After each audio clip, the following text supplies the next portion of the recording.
Okay. So this is Illegitimate Scholar Live. If you're not watching this live, you are watching this at a different time. Then this is kind of a test thing. So if this is the only content you're going to watch something else, please. I would appreciate that. One of the main podcast episodes, that's my finished stuff. I'm working on a lot of new stuff. But today I'm just going to be reacting to a few different videos. Some of this stuff I might take it and make it into longer form videos. I'm trying a few things out. So if you're here, I'm just going to be reacting to a few different things. And we got a bunch of different videos that I got coming up, and I think it'll be fun. But if you're not, I'm going to put it somewhere. It's linked below. It's the first thing from the homepage on my channel. So yeah, do that. All right, let's see. Okay. I need to find a better way to do this as well. Okay, so we're going to start with this one. Video in video. Fat people. Over 40% of America is obese, putting almost 1 of every 2 Americans at extreme risk of heart disease, diabetes, high blood pressure, cancer, and death. But I wondered, why are Americans getting so fat? So I drove to McAllen, Texas. I just did an episode on this, the most recent podcast episode as of today. That's episode 47 on the fat acceptance and obesity in America.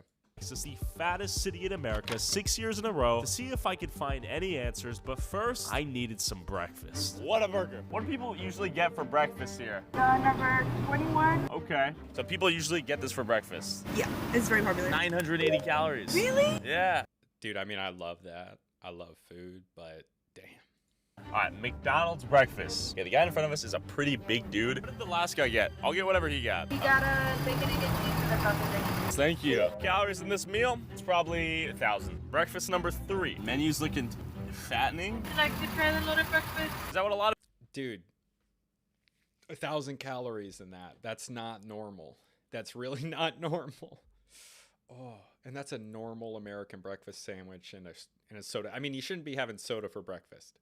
You shouldn't. You shouldn't be drinking soda every day, probably. A lot of people get? Yeah. All right, breakfast for you. After scarfing down a fattening 1,000-calorie plus breakfast an average American might eat on their way to work, I wondered if the local restaurants here were any healthier. What do people typically get here for breakfast? Dave's breakfast. 2 eggs. Dave's breakfast? Yo quiero uno, por favor. Syrup. Pancakes. Sí, un poquito, sí, sí. It's a big old breakfast. Oh my God. It's like I mean, that's just a normal American breakfast, but you know it's not healthy. a fried bomb of goodness. We got pancakes, sausage, bacon, eggs, this and that. My guess is probably 3,000 calories, right? Dude, who is eating pecan pie for breakfast? That's not right. I guess this place is like the richest or fattest town in America, though. Here, bro, straight up caramel. That's wild. With the local restaurant's breakfast here no better than the fast food, I went to the nearby mall to ask the locals here why all the food down here is so fattening, but I found this instead. I'm not sure who's renting these, but you have giant scooters, so you gotta be lazy as hell to not even walk. All right, I'm renting one. Dude, that's an American experience. Bro, I cannot believe this is real. Let's interview the locals. Do a lot of people rent these scooters at the mall? Yeah. Yeah? Is this like a McAllen specific thing? Yeah. I do feel like Nikocado avocado right now, I'll be honest. Cruising on a scooter built to help morbidly obese people move around the mall, I thought I was in Wall-E for a second. But the question was, Do you know why McAllen's the obesity capital? The food. Okay. And they don't walk. Why are people so big? People like to eat junk food. Like. Dude, the food and they don't walk. You're eating bad food and you're not exercising. I mean, that's it.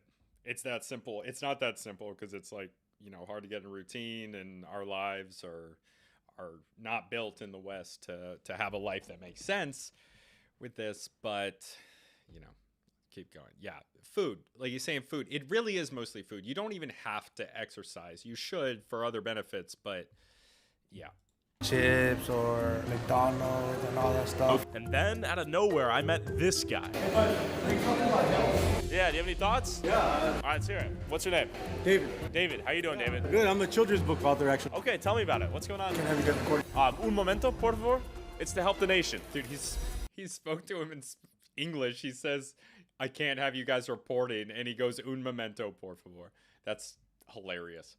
You want to go outside? Yeah, man. You want to hop on here? All right, tell me about yourself. What's going on? So yeah, I lost a brother and sister to diabetes. Okay. And so, I got diagnosed with type 2 diabetes as well. And so that inspired me to write a children's book that encourages kids to eat healthy and exercise. The book is called The Adventures of Exo and Sci, like exercise. I like that. And so Exo and Sci This guy knows how to be an entrepreneur. He knows how to always be pitching. live in a town called OB City, like obesity, where the mayor is diabetes or diabetes. I'm trying to do my part to get people to change the way they eat. Do you have any places maybe you could show us around here in McAllen? Of course, yeah. Yeah? Dude, they're just leaving. He continues the interview. That's such an amazing shot. I'd love to. Yeah, you're a blessing. You guys seriously are a blessing, man. So David agreed to show me some of the reasons and places making the people of McAllen so fat. Okay, God, so from hi, birth to adulthood, why are people getting fat out here? It's the food, it's the Mexican culture. It's like at the start of every good Mexican dish is a good handful of lard. I'm not joking with that. Refried beans, rice, tortillas. But then you got that mentality where, you have to finish everything on your plate. This is, see right here, you can see all those pastries right there. And We got a ton of pastries here. yeah. This is a diabetes speed run, right? Oh yeah. Look at that right there. This place truly is obese.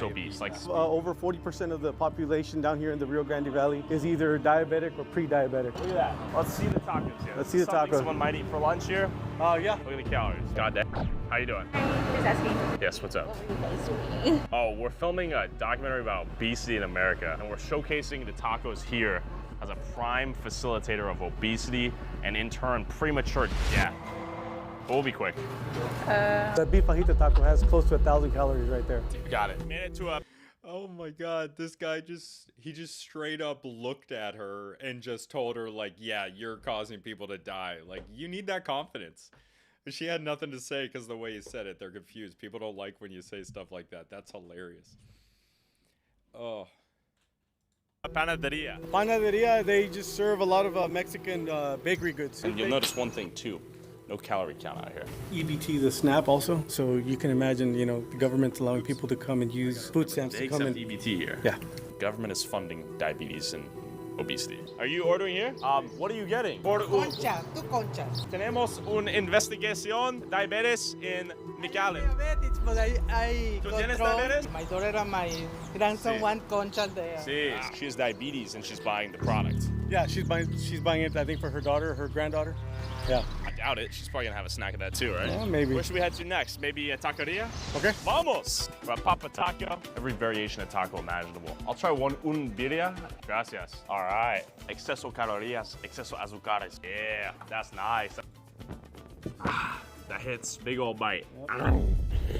Yeah. I gotta say, I'm mind blown. Fruitama. This is so tasty, but I know for a fact this is like 1,000-calorie nuke. And after experiencing this fattening food firsthand, David invited me to his house to show me the reason he's so passionate about all this. But as an experiment, I wanted to see if I could snag food at the drive-thru in less than 60 seconds on my way over there, proving that fast food is too easy to get your hands on, thus making America fat. Just to show you how dangerously quick fast food is, I want to see if I can get my fast food order before I share with you this video's sponsor, Raid Shadow Legends. Hello. Can I get one McDouble, please? That'll be it. The free-to-play mobile game with over 80 million downloads, insane graphics, over 650 champions to collect, epic boss battles, and it's Raid's 4th birthday. Hello. Thank you. Me and my joined Raid Ollie of the channel.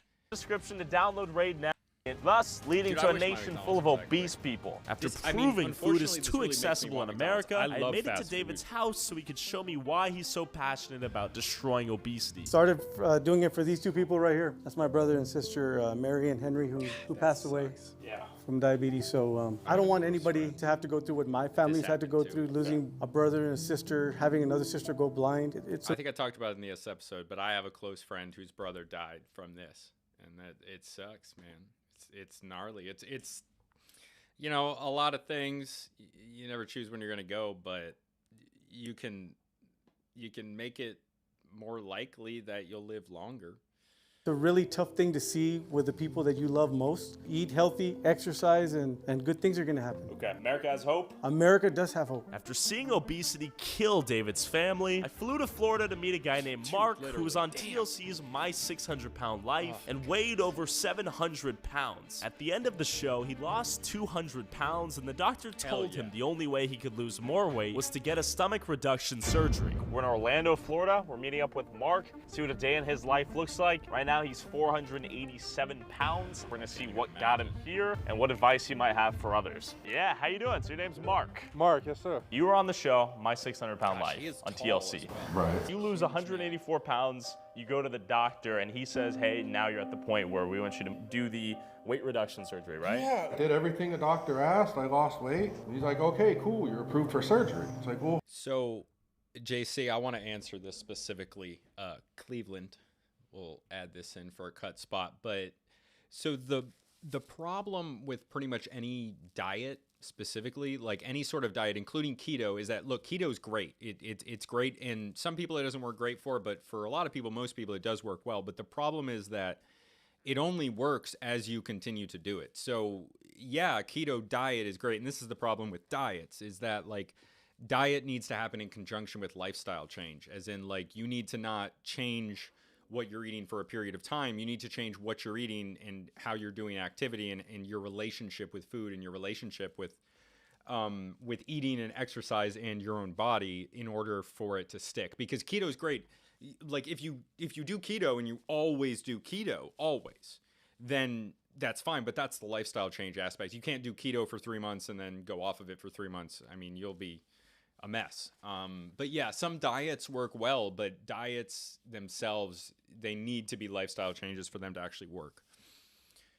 hold up. I'm kind of feeling this right now. Let me do this. He's like, okay, we'll go again. Go lose another 50 pounds. And I lost like 40 pounds. You know, it's like, okay, cool. Great job. Let's get you into surgery. And the surgery is a stomach reduction surgery? Yeah, they cut your stomach. Okay. He said I have a 5% chance with the surgery and a 0% chance without. Okay. And I knew that my work ethic alone is going to eliminate that 5% gap. So, Sure. You. When did the weight get put on? The pandemic broke me. Okay. And this is where everything goes to shit. And This is it, man. it got Okay. a lot worse. Let's walk in the through it. pandemic. That's cool. You lose your job and you're gaining a bunch of weight. My life consisted of here to there, to the bathroom, to my chair, out here, to the front door. Are you just locked in here, I'm depressed? pretty much just locked in here depressed. This is my world. For me to go all the way to the other side of this little baby pool right Yeah. here, killed me. Yeah. Yeah. So this is the graveyard of bad memories right here. This couch. This is where life was for a long time. Yeah, I used to be an athlete, man. Yeah. Like, I could do the splits now. Can I see?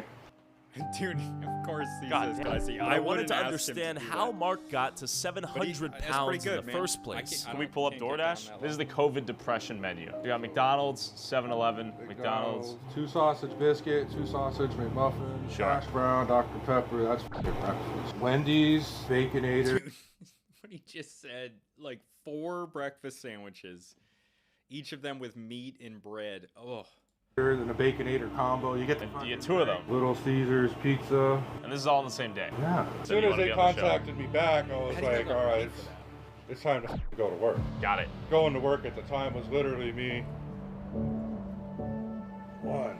Basically, Mark is saying that when My 600 Pound Life asked him to be on the show, he knew he had to get healthy or he was gonna die. Shoes, I get up and I put on my shoes, socks, head out the door, I go to the gym. This is my breakfast right here. I'm not trying to lose 50 pounds to look good on a vacation. I'm fighting for my mind. You tell somebody laying in a hospital bed that if you work hard, you're determined, and you stay consistent, you can change your life. I guarantee you every single person would stand up and fight to do that. So I went to the gym with Mark to experience an average day in his fight to become healthy again. Drove by 8 times, took me the 9th time to come in. Another day is off. Let's go, Mark. Prove this. Holy. don't work out like that. I'm gonna pass it. Gassed after Mark's workout, I had a lot more sympathy for what he goes through on a daily basis. And as Mark and I drove back to his parents' house, Mark did something he thought he'd never be able to do again. What's up? I don't think. Oh, seatbelt? Yeah, I don't think it's gonna fit on me though. 6-minute drive. Okay. Did it. Wore a seatbelt He fit in the years, seatbelt. bro. Actually? For real, That's what yeah. it is for some people with For some real. activity. That's kinda great. fantastic. Kind of feel almost normal. Hell yeah, man. Don't give up, man. With the click of Mark's seatbelt echoing in my ears, I realized that if a 700-pound man can turn his life around, then so can America. Oh God, dude, what a weird ending. Okay, next one. This fucking guy, man. Okay, all right. Cleveland, second video. Let's do it. I mean, just look at this guy. Look at his fucking face. I don't like his face. And he's about to say some dumbass shit, too. In many ways, humans are kind of evolutionary freaks. Huh. Must be We're the much alien more DNA. capable of learning skills than, let's say, our Australopithecus ancestors a few million years ago were. When I was 19, I bizarrely ended up getting an internship at a merchant bank. And in that bank, we had a manager. And he would pepper his talks with us with this kind of Darwinian language. Banking is a survival of the fittest, you know, it's a dog-eat-dog world out there. Life is a continuous process of competition. He's about to disagree with this. The truth is, evolutionary history just isn't a constant competition. Actually, This guy's wrong. Okay, but let's see. most animals spend as much time as they can relaxing, taking it easy, or playing and enjoying themselves. Okay, so I remember watching part of this video, and the first thing that I want to concentrate in is that from his perspective, from his Western perspective, when he's looking at this, he's saying playing, okay? But playing has a very specific social aspect to it, especially in animals like human beings that are cooperative and social creatures. So playing, even in a sense, can be competitive in the sense that you're competing with other people for like the affection of others, like, you know, schoolhouse, like pecking order type games. I mean, that playing is, yes, playing, but playing is not, it's not like it's not work. So let's keep going and let him expand. But I wanted to say that first. The idea that everything is continuously battling for energy is nonsense. I spent most of the last 25 years documenting hunter-gatherers as they Cleveland, I'm just going to go back here. and enjoying themselves. This idea that everything is continuously battling for energy is nonsense. I spent most of the last 25 years documenting hunter-gatherers as they took their worldview and tried to engage with our worldview in very uneven terms and to try and make... Okay, so obviously very uneven terms because we have different ways of thinking between people in the West and hunter-gatherers. But one thing I want to point out now is that hunter-gatherers that exist today have been contacted by other like greater civilization for hundreds of years. So they are inherently maybe not like the hunter-gatherers of 1,000 years ago, 500 years ago, 3,000 years ago, or back when all of the humans were hunter-gatherers. So we shouldn't assume that these are the same ones, because the people that are left are going to have a different culture for a number of different reasons. But there's this assumption in mainstream anthropology that that hunter-gatherers of today can be compared almost parallel to hunter-gatherers of the past, and that's 100% not true. sense of their perceptions of work and our Okay. view in very uneven terms, and to try and make sense of their perceptions of work and our perceptions of work. And what it did was it revealed an entirely different way of thinking, an entirely different way of being. My name's James Sussman. I'm an anthropologist, and the title of my latest book is This guy thinks he's better than you. called Work: A Deep History from the Stone Age to the Age of Robots. So right here, the leisurely lives of hunter-gatherers. Dude, these people are at danger of, I mean, depending on the environment, they're at danger of being killed by wild animals. They're in danger, much more common for hunter-gatherers in general to have violent deaths than any sort of other. I mean, there's variation amongst hunter-gatherers, like across different continents and different groups for varying reasons. But in general, there's very few examples of hunter-gatherers being less likely to have violent deaths than civilizations. You'd have to look at a civilization. You'd have to look at someplace like El Salvador before the guy came in and fixed everything, and somewhere like very peaceful hunter-gatherers. But we'll see.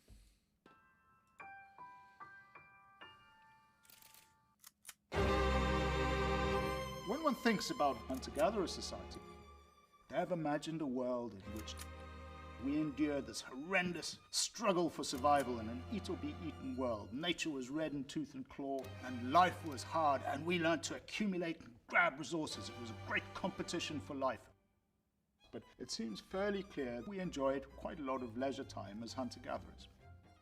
20 years ago... Okay, just because you have some leisure time, doesn't mean that you're not fighting for your life at other times. And that's true. So, geez. And he's about to draw parallel connections to these hunter-gatherers to ones of the past. I went off to the Kalahari to start working with a group of people called the Jinwasi. The Jinwasi were first hunter-gatherer society that were really studied to see how hard they actually worked, and it was revealed that they worked 15 hours in a week and had a very different work ethos to what... This is a famous quote, and it's cited a lot, and it's from this specific group of people in a specific way of understanding them. The Kwasi, he's saying a specific tribe within a people that are greater known as the Khoisan, or the Kong people. He has better pronunciation of the clicks than I do, but still got him. Yeah, so let's see what he has to say. What we do here in the West. The idea of what constitutes work and the way we organize our lives can be very different and very contextual basis. Hunting, gathering, fishing, hiking. In the Zhengua world, those are all considered work. In the Western world, where I come from at the moment, most of those things are considered leisure activities now. The Inuit in the Arctic, the Aboriginals in Australia, and there, of course, people like the Jinwasi engage with the land with consummate skill and consummate, in some ways, ease. The Kalahari Desert, where the Jinwasi live, is an incredibly tough environment. It's the kind of place where most of us, if we were dumped there without any prior knowledge of how to do things, we would be dead within several days. The Jinwasi, on the other hand, are able somehow out of this seemingly desolate place to pluck out 130 or so different plant species. They're able to hunt 15 or 20 animal species. They are so skilled and so attuned. What's their credit score? How many college degrees do they have? That's basically what it is. I mean, obviously, I'm just overextending the point, but yeah. To that environment, that they're able to do so on the basis of really a marginal amount of effort. Even in the toughest times of year, you're looking at not spending more than 4 or 5 hours a day on the food quest. And you're looking at the best times of year, people are able to simply pluck things. It's almost a bit like a magical... I mean, they have great skill with like understanding what foods to eat, but that's just their specific skill. Kind of 7-Eleven. Now, of course, it sounds a little bit idyllic, and hunter-gatherers went through intensely difficult times, periods of climatic change, but for the most part, living off the land seemed a very straightforward way of making a living, and we are supremely adapted to making a living as hunters and gatherers. Hunter-gatherer societies, they're typically highly egalitarian. Richard Lee, an anthropologist who worked with the Jinwasi, he used the word fiercely egalitarian, and I haven't found a better way to describe it. There are no hierarchies whatsoever. Age does not convey any authority.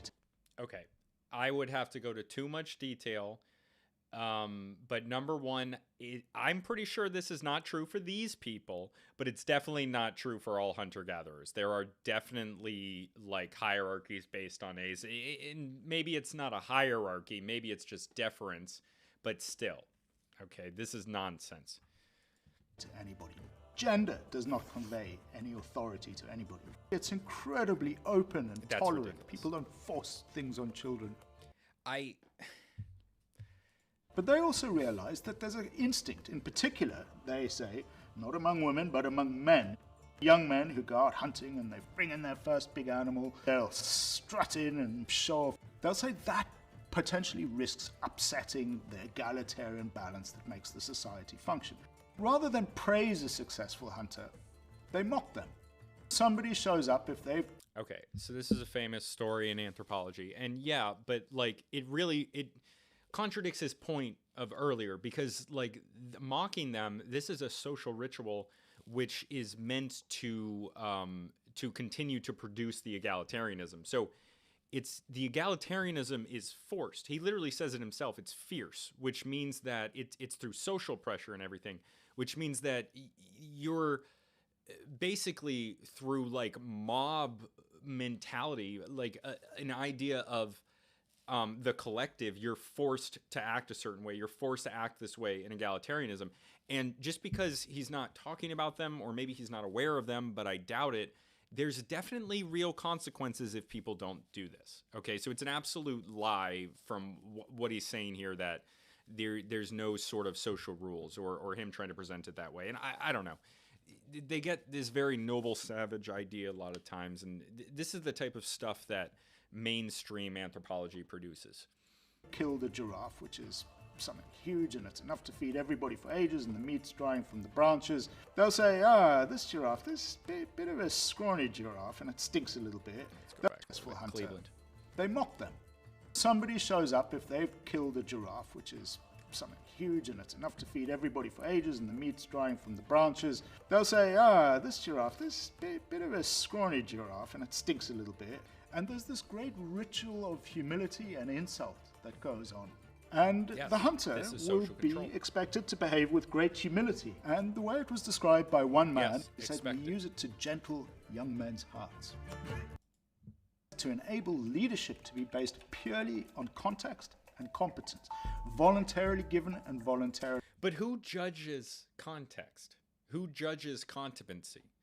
Like, yes, I've talked about this before. There's the idea of big men, right? You have leadership that's just based on the willingness of somebody to follow them. And this exists, but it doesn't mean that they're necessarily better than us.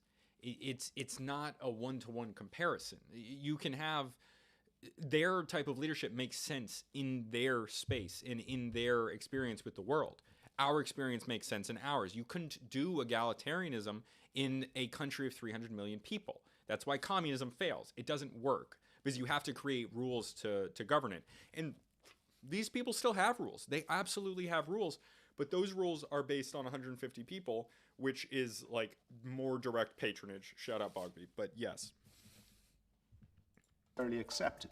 Resources were shared openly and evenly and done through a system of demand sharing. A system. A system. He's saying it himself, a system. So who's creating the rules?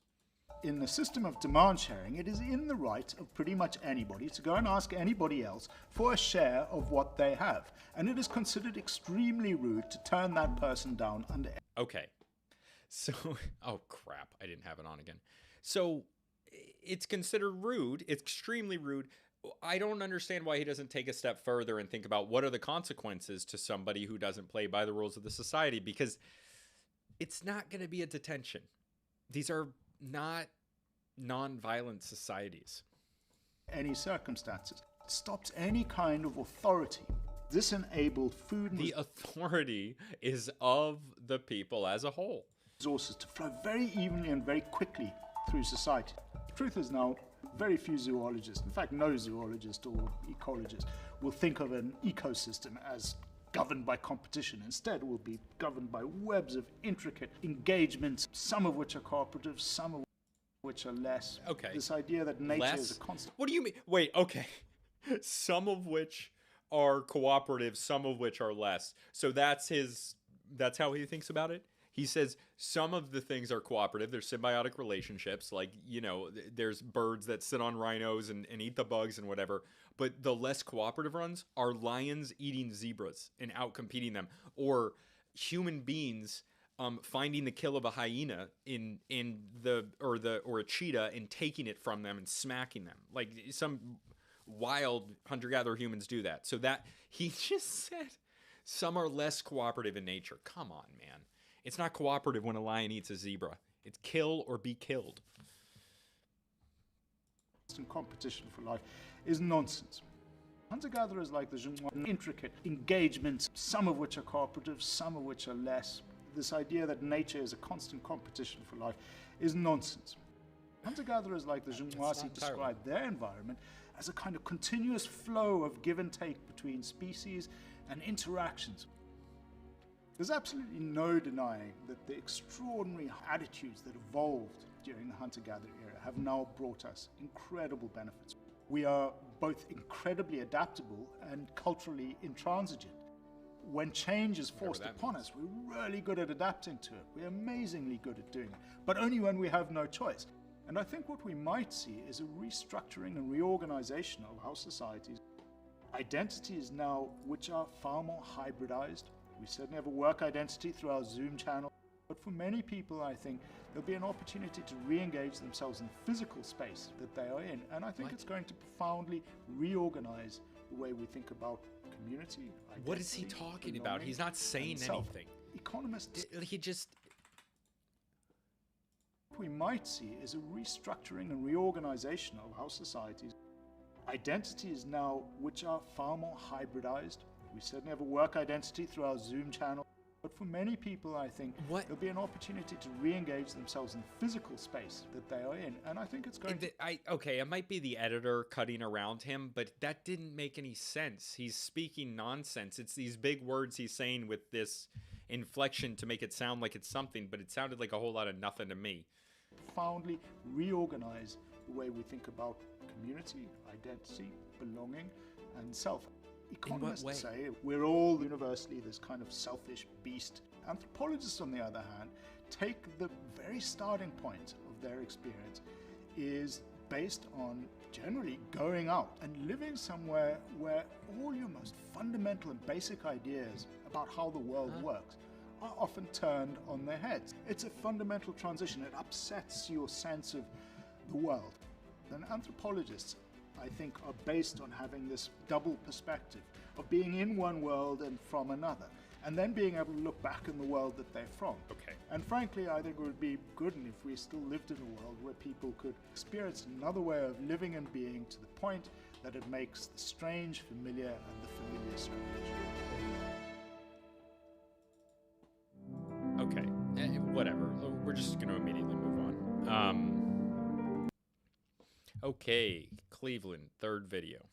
At sneaker stores, gallery gift shops, and the backgrounds of famous streamers. And by the We're going to talk about modern art and why it sucks, I assume. end of this video, you'll What happens to art when society begins to rot? understand why these $1,000 figurines are a sign of the end of our world.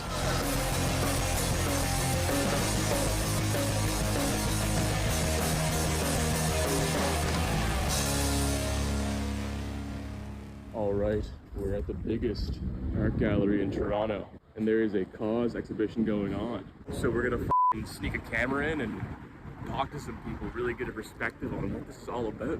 What does art look like at the end of an era? Is it morose, melancholy, pregnant with meaning and imagery of the myths, mistakes, and triumphs of a society whose sun is setting? Wrong! It's actually none of these things. Rather, art at the end of history is usually devoid of meaning. A hollow shell whose substance has been aborted and replaced with speculation, hype, and a great return on investment. As a society begins to rot, so does its art. And no artist is more emblematic of this than Cause, a pop culture icon whose work you are more likely to see in a gallery gift shop than in the gallery itself. What's more surprising is that not only has this process happened before, but what it means for us in 2023. When the elites begin to atomize, culture becomes fractured, and the average person can't afford a home, artists like Cause are a sign of the times. Okay, yeah, let's hear that again. This guy looks like such a dude, bro, but he's saying some really great stuff. I love that. What it means for us in 2023. When the elites begin to atomize, culture becomes fractured, and the average person can't afford a home, artists like Cause... So that was Greater Toronto as well, which is even worse than the US, but the US is rough as well, and I know it is throughout the Anglosphere, so I know most of you guys are around there. Cause are a sign of the times. But who is Cause?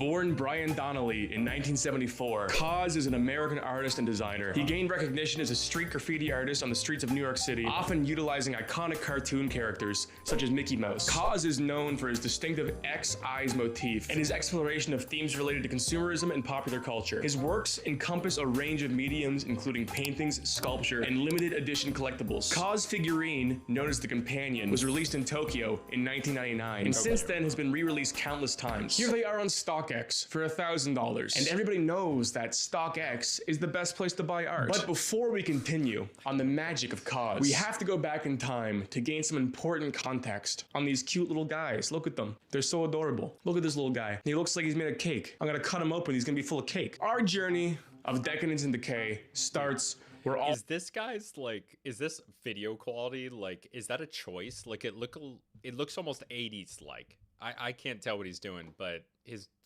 profile name is Art Chad, and I'm gonna say that's pretty accurate. That's a good name for this guy to have. He is an Art Chad. all stories about Western culture start. 9/11. Just kidding, it's the French Revolution, bitch. You're welcome. How's it going? Yeah, good. How are you guys? What do you think? You a big fan of KAWS? Started making like 6 figures this year, and I've spent like 20K on KAWS statues on StockX. It's crazy.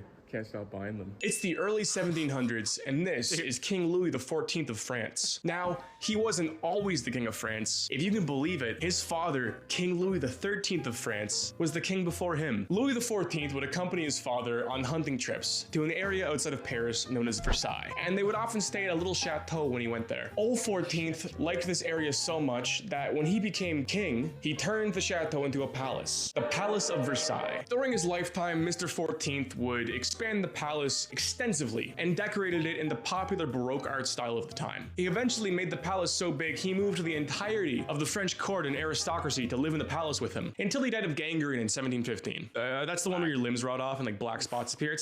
It's an old-timey illness. Don't worry about it. After his death, the aristocracy packed their bags and they walked back to their measly little stupid homes, no longer living in a beautiful, extensive Baroque palace. And they had all this money and all this free time, and they thought, my home is boring as f***.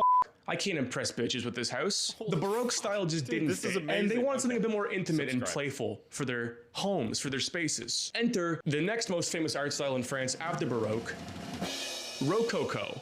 The fun thing about Rococo is it has literally no depth. It's a nothing art movement. It means nothing. It's just decoration. There's as much meaning behind Rococo as there is to like Fortnite costumes. Just seashells and like whimsical, dubious little creatures playing in the forest. Rich guys are like, hey artists, get over here. Can you paint my wife playing in a field, please? But something is brewing in France. Not everyone gets to play in fields. Most people live in alleyways and can't read. And they're starting to catch on. So much so, they're gonna revolt over it, overthrow the government, and cut off all their heads. It's the first French Revolution of 1789. Now, every great movement has art behind it. For the French Revolution, Rococo just wasn't gonna cut it. It was this bad and bougie. This is a bad and bougie style. We need something with substance. We need something that inspires you to kill yourself as an act of revolution. Enter Jacques-Louis David. Policemen swear to God, I'm stepping on a stone. I know my friends and I might just have to go home. If you look under your bed, you know what I said on the go. Turn the page. Oh my God, it's a little dark age. Jacques-Louis David painted in a style known as neoclassicism. And if Rococo is a children's picture book, then neoclassicism is the f***ing Bible. Take one of his most famous works, The Death of Socrates. Here we have Socrates receiving his complimentary cup of poison after being sentenced to death for corrupting the youth. He's explaining to his disciples that they need not fear for him because the soul lives on internally, and that he is proud to die from a justice system that worked effectively. So democracy has sealed his fate and he is okay with that. Or this painting, The Death of Marat, a French revolutionary who was assassinated in his bathtub. Now, why is Marat in a bathtub? Because Marat had a skin condition that caused him to break out into open wounds if he wasn't wet 24/7. My man Marat was so important, he had to be assassinated. And he did all of this while looking like a ghoul from Fallout. And you can't even do your dishes. Like I said before, Jacques-Louis David's This guy's calling me out. work and all the other neoclassicist artists inspired many French revolutionaries. And what I'm getting at here is this juxtaposition at the end of the French Empire, at the end of that era, during a restructuring of society. You have an elitist art movement that existed just to be neat, in contrast to a populist commoner art movement that was so rich and in-depth, the paintings can be considered works of philosophy. Now, this This guy is awesome. That is an amazing point.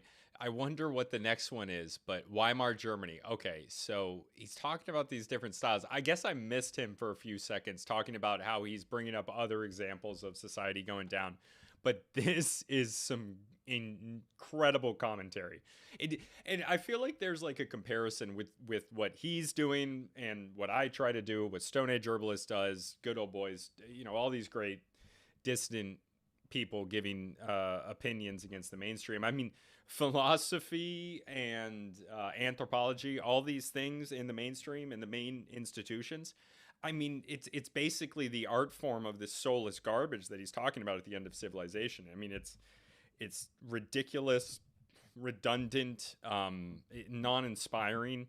I had a good conversation with Gordon White about this the other day on his channel. I'll be releasing out in a moment here, but like, yeah, damn, I like this dude. I subscribed, clicked on that. I'm gonna give it a like, and let's keep going.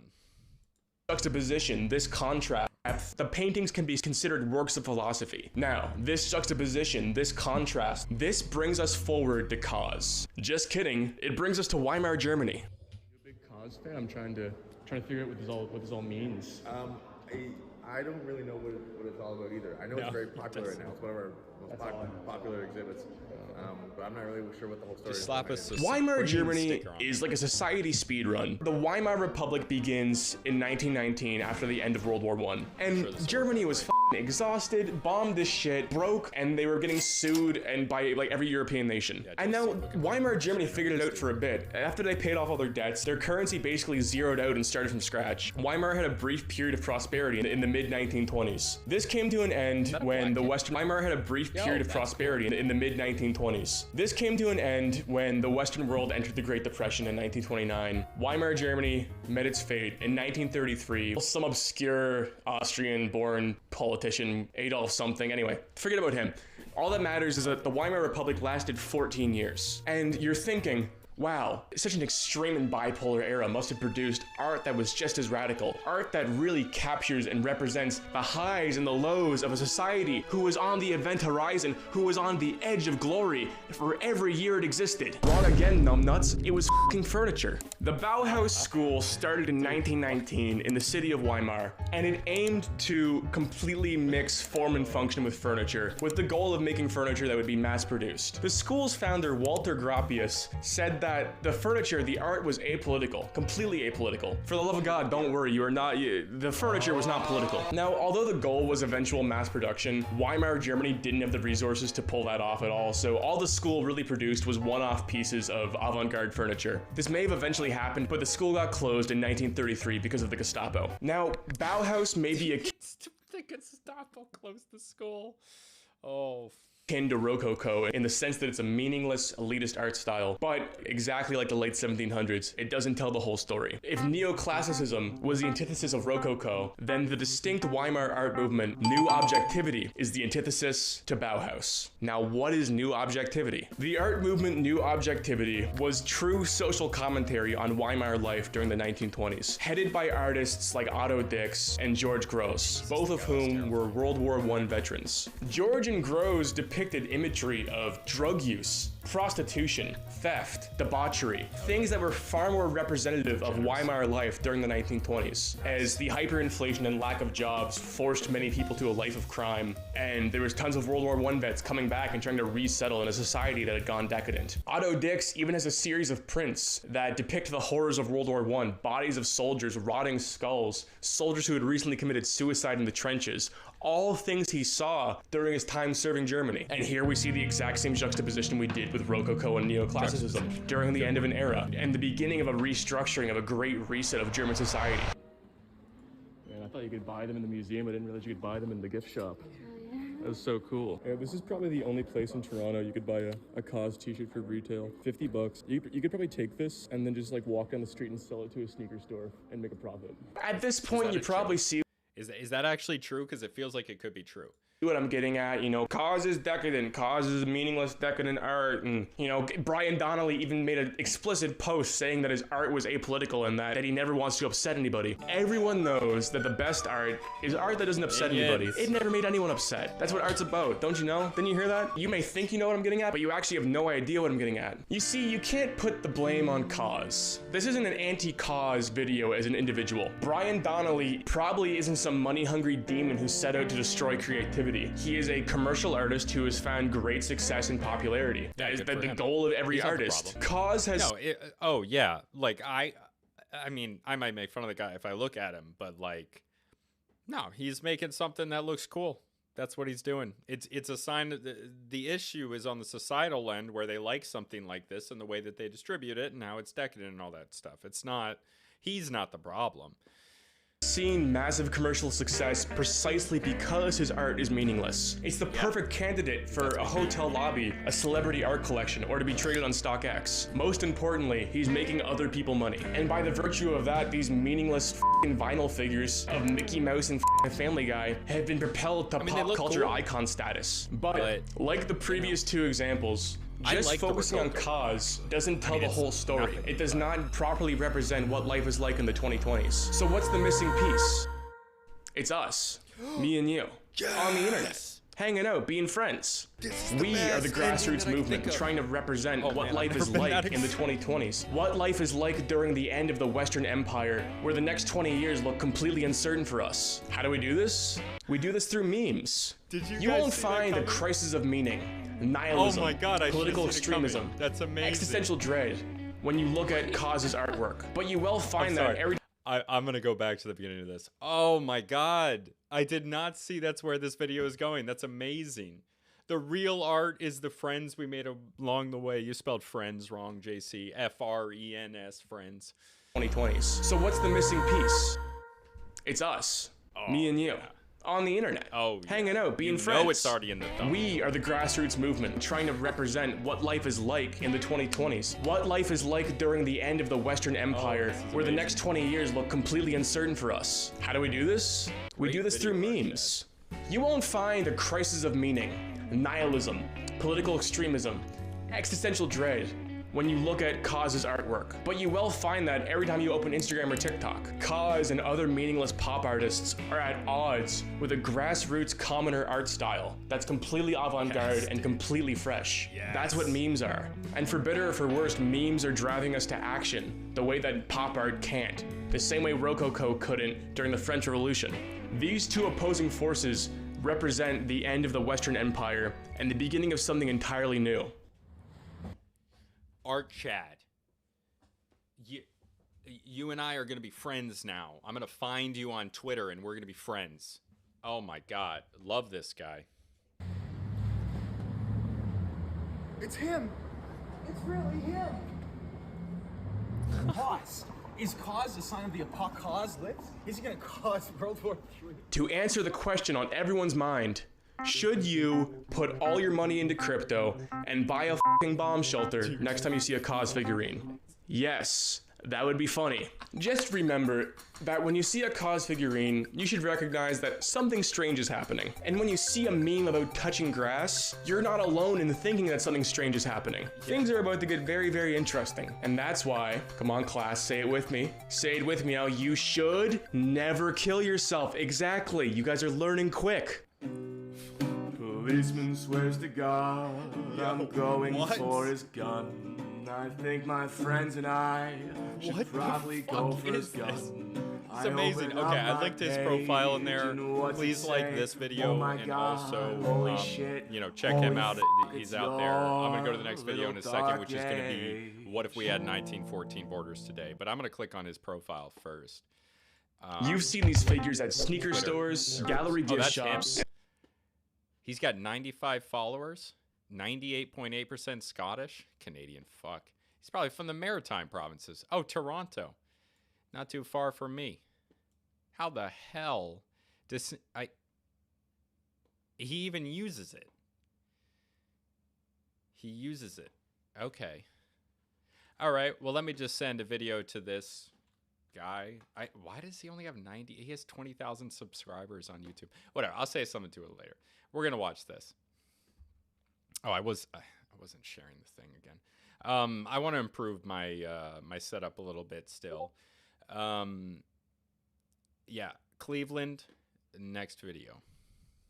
The borders of the world back to 1914. reforming the nations that exist. Okay, see how many differences you can see. Let me know in the comments. Africa's obviously screwed up. We got Austria-Hungary here. Germany's eating Poland. Poland doesn't exist. Romania's a weird C shape. Ottoman Empire is still around. I don't really know what this is. Bedouins. Oman and Qatar are all together. India includes Bangladesh and Pakistan. French Indochina exists. Yeah, Japan controls the Koreas. Mongolia's gone. Iran's big, though. All right, let's go. Existed at the time, while leaving the world as it is today in terms of population and economy. Exploring some of the internal economic and population changes of these new nations, and comparing the reformed Central Powers and Entente in terms of population and GDP. So let's start remaking the map, and to start off with a bang, the reemergence of the British Empire. This massive, continent-spanning empire used to be, arguably, the most powerful nation on Earth in 1914. For the sakes of this comparison, I have included the British dominions in my calculations for the British Empire, and obviously, the UK grows massively in power as a result of the added nations. The British GDP goes from 3 trillion all the way up to 15 trillion. Yeah, because they own the entire world. Increasing by 5-fold. This increased GDP is mainly driven by the inclusion of India, obviously, which alone doubles the British GDP, as well as the inclusion of the dominions of Canada and Australia, which together double it again. The rest of the missing 5.5 trillion comes from the scattered colonies all across the world. The wealth inequality in this newly founded nation, however, would be staggering. Britain makes up 20% of GDP, while only holding 2% of the Empire's population. Britain and the Dominions make up a combined 50% of the Empire's GDP, but they only hold 8% of the Empire's population. This means that the entire colonial Empire of the Brits, 92% of the population, has an equal amount of GDP as the core and Dominion regions. The population change for the UK is absolutely insane, as the total British population is increased by 40-fold. From around 67 million to 2.8 billion, easily becoming the most populous nation on Earth.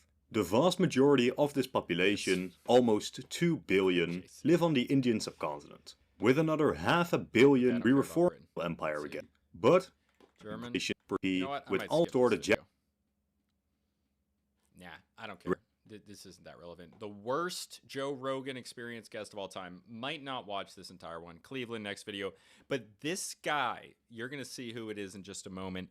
But this guy right here, I swear, he is the worst. And he is such a, he's such a perfect example of like the over-socialization American colleges. So let's go. Oh, hey, Craig. What's going on, man? I haven't seen you in a little while. I haven't been streaming, but yeah. Amazing the small island of Britain can control the world one time. Yeah, I mean, that's what a decentralized leadership structure can be. They were very effective at bureaucracy and managing an empire, and it showed. So Cleveland, next video.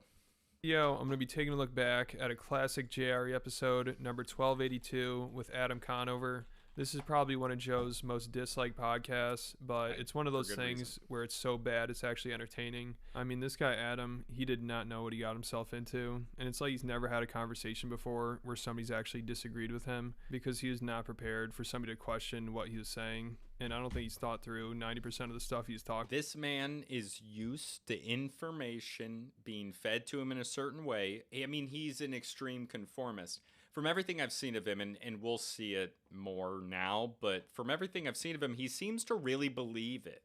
He believes everything, and he really thinks he's smart. I think he's an idiot. I think he has the capacity for intelligence, but he's just so, he's like the perfect example of like believing everything. So let's see. Talking about, so he also did has not the go very perfect well look for him. for it. So I'm pretty surprised he'd even go on the podcast. I'll give him credit for that, too. I guess. But I don't. I'll give him that. He went on the podcast, and he clearly didn't really get it. I think he thought that Joe Rogan was gonna like listen to him talking about what the experts say. Know if he really knew what the podcast is like, because if you try telling Joe Rogan one of the main reasons men are better at sports than women is just because men created the sports, you better expect some pushback, which I don't know if he's prepared for, because all it took was one question from Joe and his whole argument fell apart. In sports, one of the things our assumption that men have an advantage over women, right, in sports. In sports, yeah. Our assumption? Yeah. Well, yeah. Let me expand on it. Our assumption that men have an advantage over women in sports is partially based on the fact that so many of the sports were designed for male bodies, right? They're optimized for male bodies. They're optimized right? for male bodies. Basketball. Pretty much most things are optimized for male bodies except for childbirth. The thing is, this was a few years ago. He was still using the word male. I bet he doesn't do that anymore. That's a little Decepticon phobic. For example, right? How is that optimized for male bodies? It's like he never expected that question. The height of the basket, the way that the ball moves around, if the ball moves around. If we're gonna say that the way the ball moves around, dude, he laughs. He's like, like Adam was just throwing out a fake example, and he called him out on it just by repeating what he said, and he probably thinks it's a real point, and this guy thinks that absolutely everything is a social construct. He believes entirely in like the blank slate idea that you can just like humans are just like blank imprints that are capable of everything. And he just thinks that because the game was designed for men, that it is optimized for male bodies. It obviously is. But you could take like the Miami Heat and they would beat any combination of women in the entire world, regardless of the height that the basket is put at. I mean, let the women choose what height the basket is. It doesn't matter what they choose. They're going to win every single time. The greatest women's soccer team in the world, the U.S. women's national team, was beaten by 14-year-old boys from a club team in America. Not even like some Brazilian or English kids. 14-year-old American boys beat, and it wasn't close. I think the women scored, but okay, I digress. If we're going to say that... I mean, did he really expect Joe not to question this?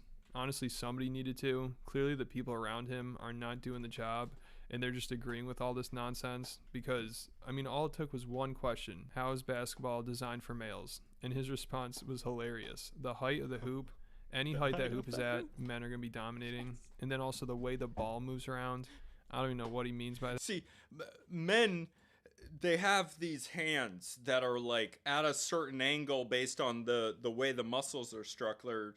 So they're able to dribble the ball better. The ball was created exclusively. Dude, shut up. Like, these people, they go to college and then they believe everything that's said to them. And they think that because they heard it from people with certain degrees, that those are the smartest people. And they don't stop to consider other ways of evaluating information. It's so infuriating to me. I hate living in a world controlled by these people. But, we're out here doing it anyway. And let's keep going. Let's hear it. That, and he clearly doesn't either. He started laughing right after he said it. Hopefully he realized how ridiculous it sounded right after he said it, but it doesn't look like it because last year he went on Hassan's live stream and he was talking about this podcast and he was just doubling down on it, and he sounded just as ridiculous as he did back then. And even Hassan was pushing back on it a little bit in like the most polite way possible. You could tell he didn't really want to get into an argument. But I think he even realized how ridiculous Adam sounded here. Did you see how aggressive he looked right there? Look at how aggressive he is. He would never speak that way to Joe Rogan. The entire system of male versus female sports is prejudiced, and we should demolish the whole thing and come up with a system of sports that everybody can participate in because sports are just a part of life. People will say that that's like... This guy is just pissed off that he was getting picked last for the pickup basketball games and that the black guys didn't want to hang out with him. Discriminatory towards women, though, because then it's like, because all men will always dominate. Men will always dominate that co-ed sport because of the averages. They won't, bro. Develop a sport that women could beat men at. It would be a great thought experience. I bet that you could find one because there are some things that women are better than men at, but in basic athleticism, jeez. I get it. I mean, I understand what you're saying. Take soccer, right? How would you adjust the rules of soccer very slightly in order to make it, build more gender parity into soccer. You could can't do it. We made the sports up. I know, but there's no. I know, but there's so much there's so much tradition that people will refuse to do that. They'll say you're trying to game the system in a way that it's worse the outcome. This guy doesn't care about sports. I don't understand why he wants to change it so bad. These types of people, they just want control of everything. Just let people do the thing that they enjoy.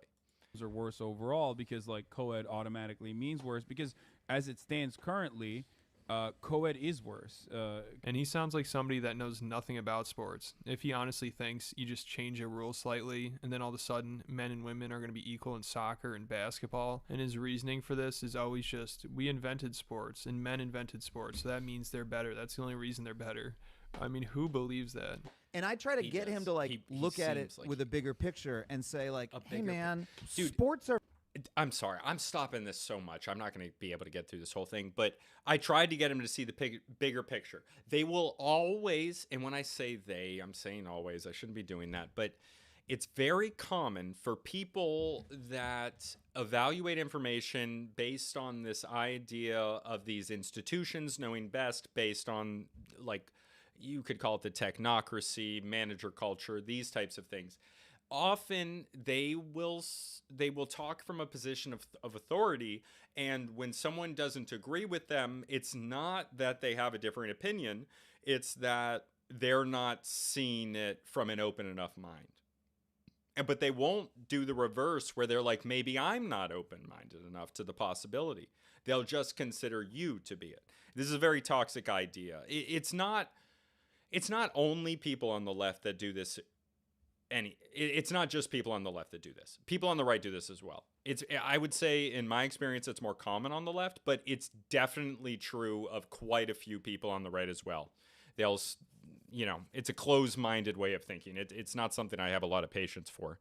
And, I mean, if you guys know my content, you obviously would know that.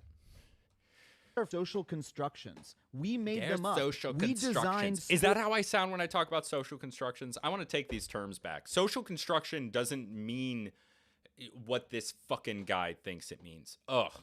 Sports such that the most popular ones are designed for a male body. Dude, this what guy if we does didn't not do wanna that? listen. What if He's not even listening. women's gymnastics, men can't do that shit, right? Because there's etc.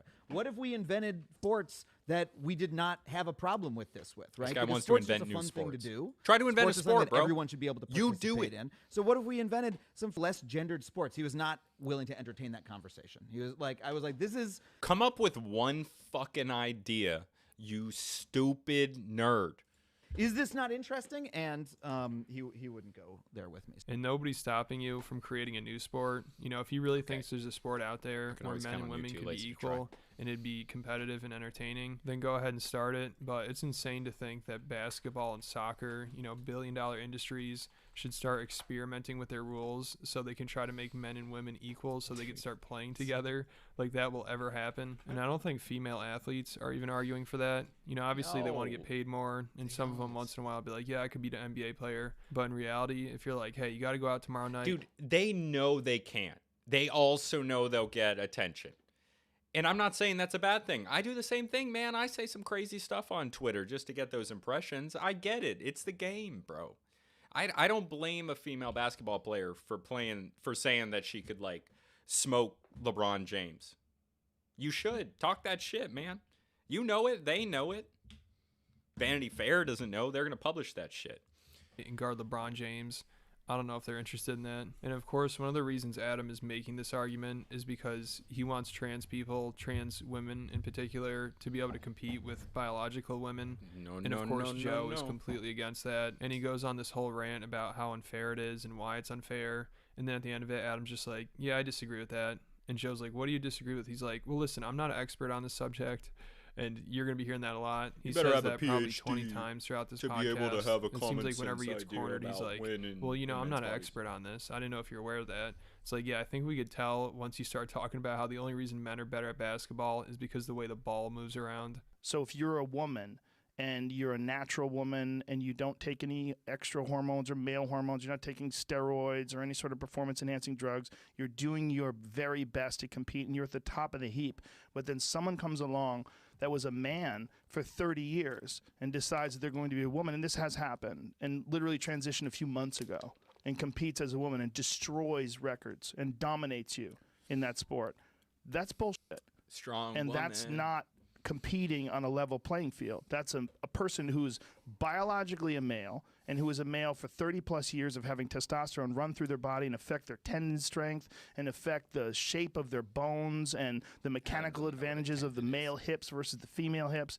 And then they're competing with smaller people who have been a woman their whole life. It's not fair. It's as much cheating as taking steroids when the other person doesn't, or taking performance enhancing drugs when the other person doesn't. Maybe even more Adam's so. never been Maybe even challenged more like so because you also have there's a bunch of advantages in terms of reaction time that males enjoy. It's some significant difference in reaction time between males and even untrained males versus female professional athletes.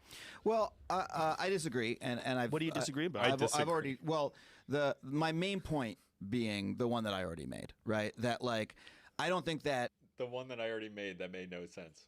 there is such a thing as a perfectly level playing field. I think we decide what kind of playing field we want to have.